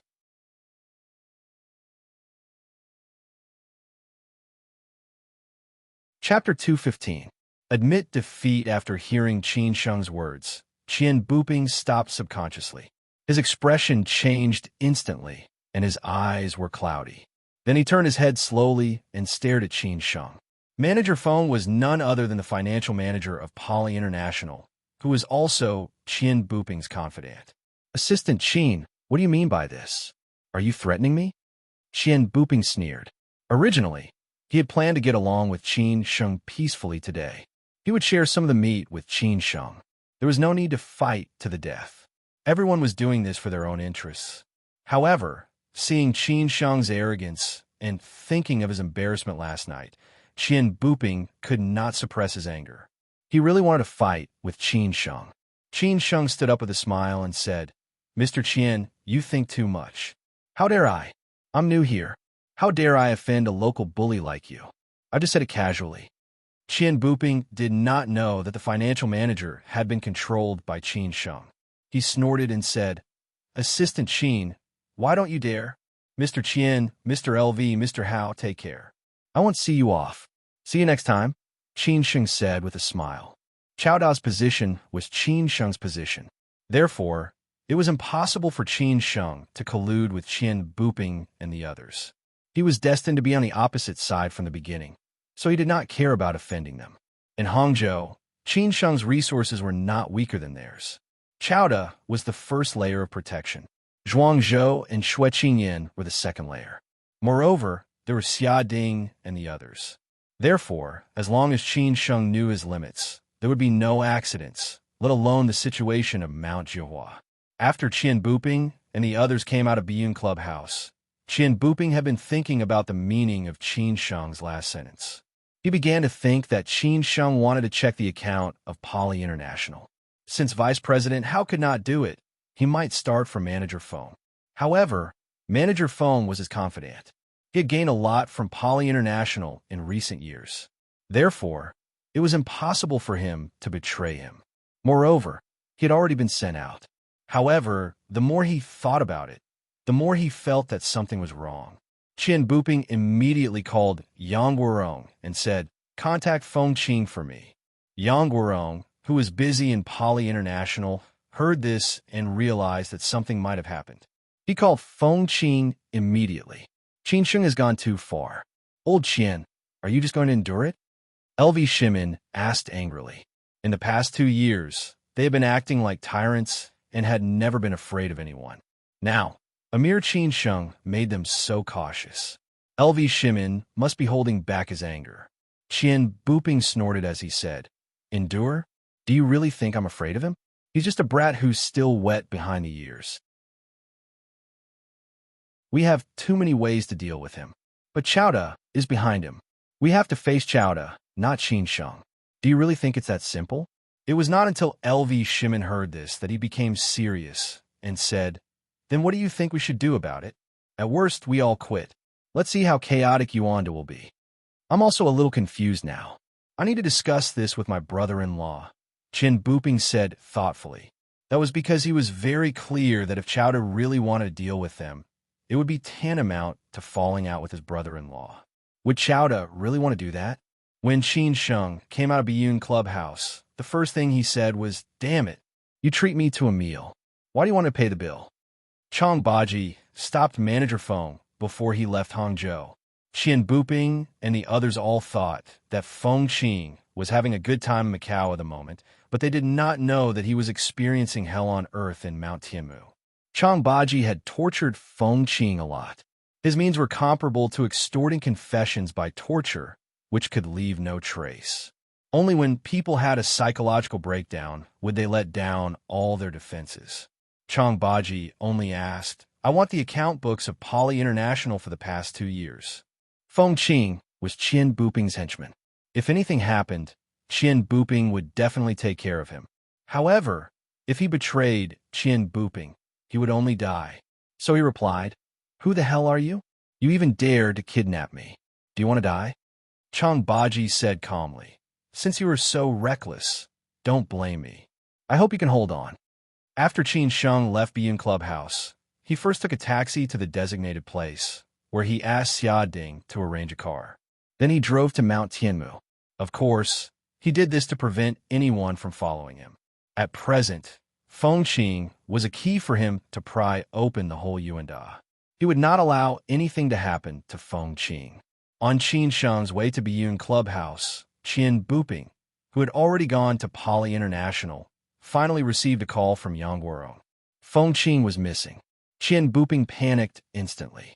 He also understood why Qin Sheng said that at the end when they were eating just now. Obviously, Feng Qing had been controlled by Qin Sheng. At this moment, Qian Buping had already cursed 18 generations of Qin Sheng's ancestors. Obviously, he was going to fight with him till the end. Do you really want to do this?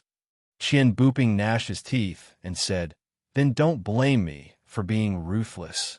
But no matter what, Feng Qing could not be on Qin Sheng's side because he knew too much. So Qian Buping immediately ordered, find him for me.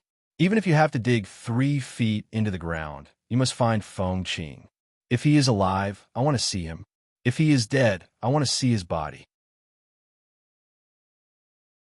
At the same time, Qian Buping also asked LV Shimin to arrange people to keep an eye on Qin Sheng 24 hours from now on. He did not believe that this fox could not give himself away.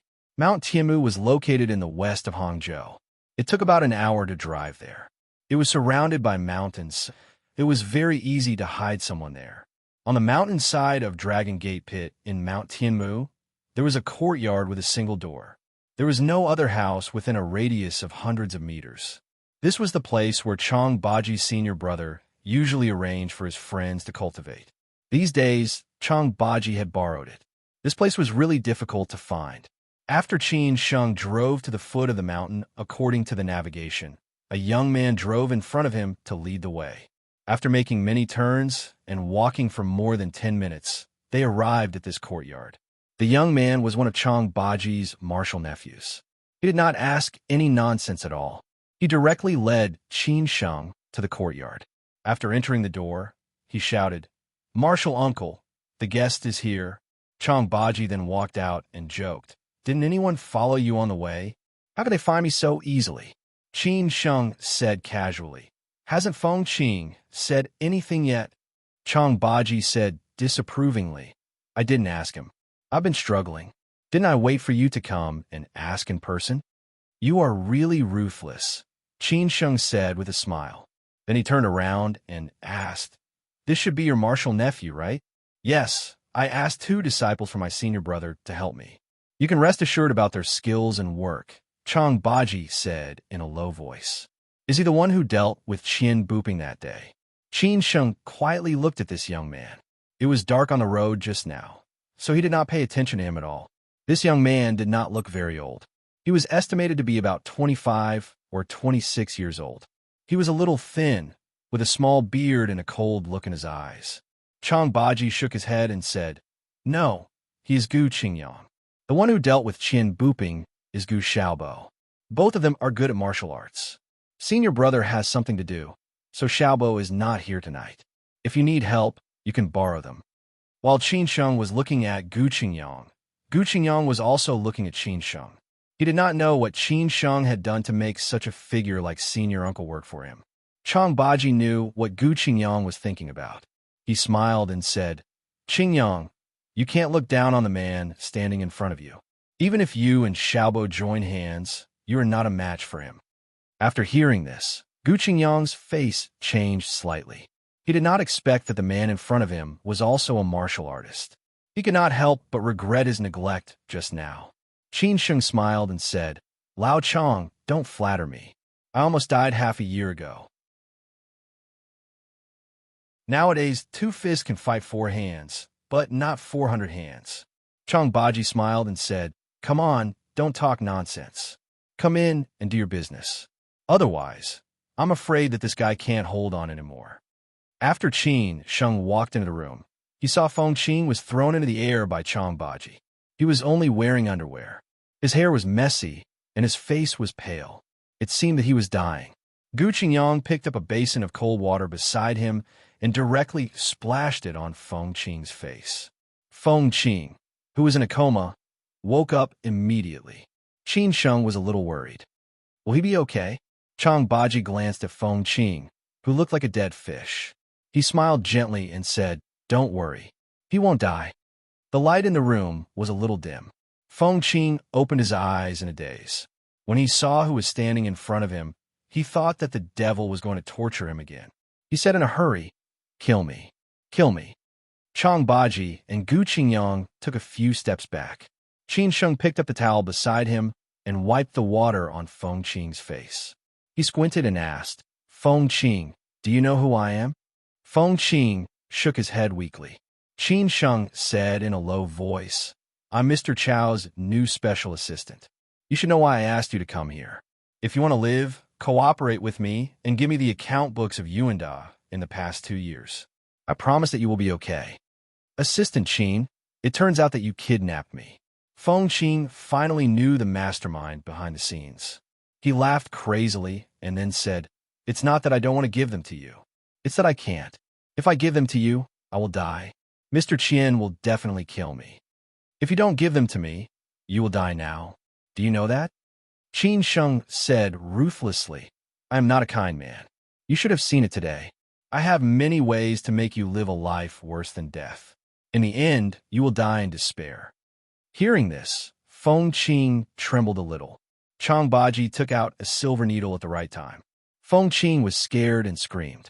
Qin Sheng waved his hand and said, "Manager Feng, I will give you one last chance. Listen to what I have to say and think about it carefully. The reason why I kidnapped you is that Mr. Chao wants to deal with Qian Buping and the others. Who do you think has the final say in you and Da? Mr. Chao just doesn't want to make it so embarrassing because they're old friends. However, in the past 2 years when Mr. Chao was not here, you know better than anyone what they did to you and Da. So Mr. Chao asked me to do it."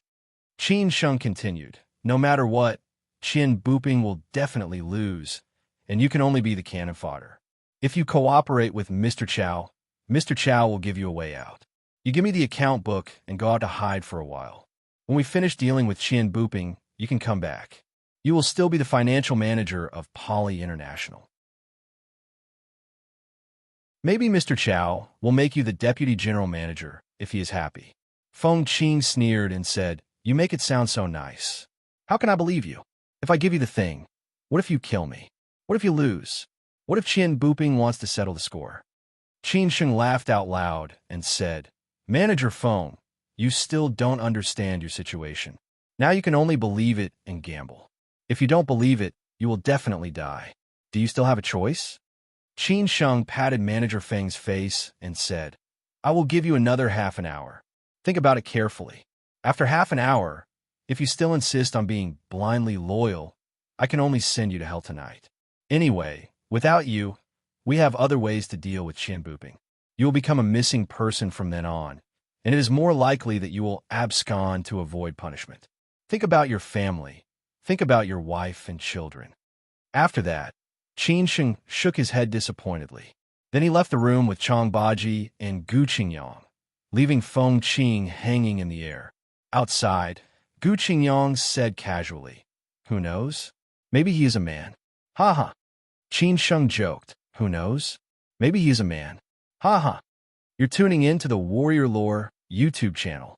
Don't forget to subscribe and join us on this journey to catch the most captivating stories.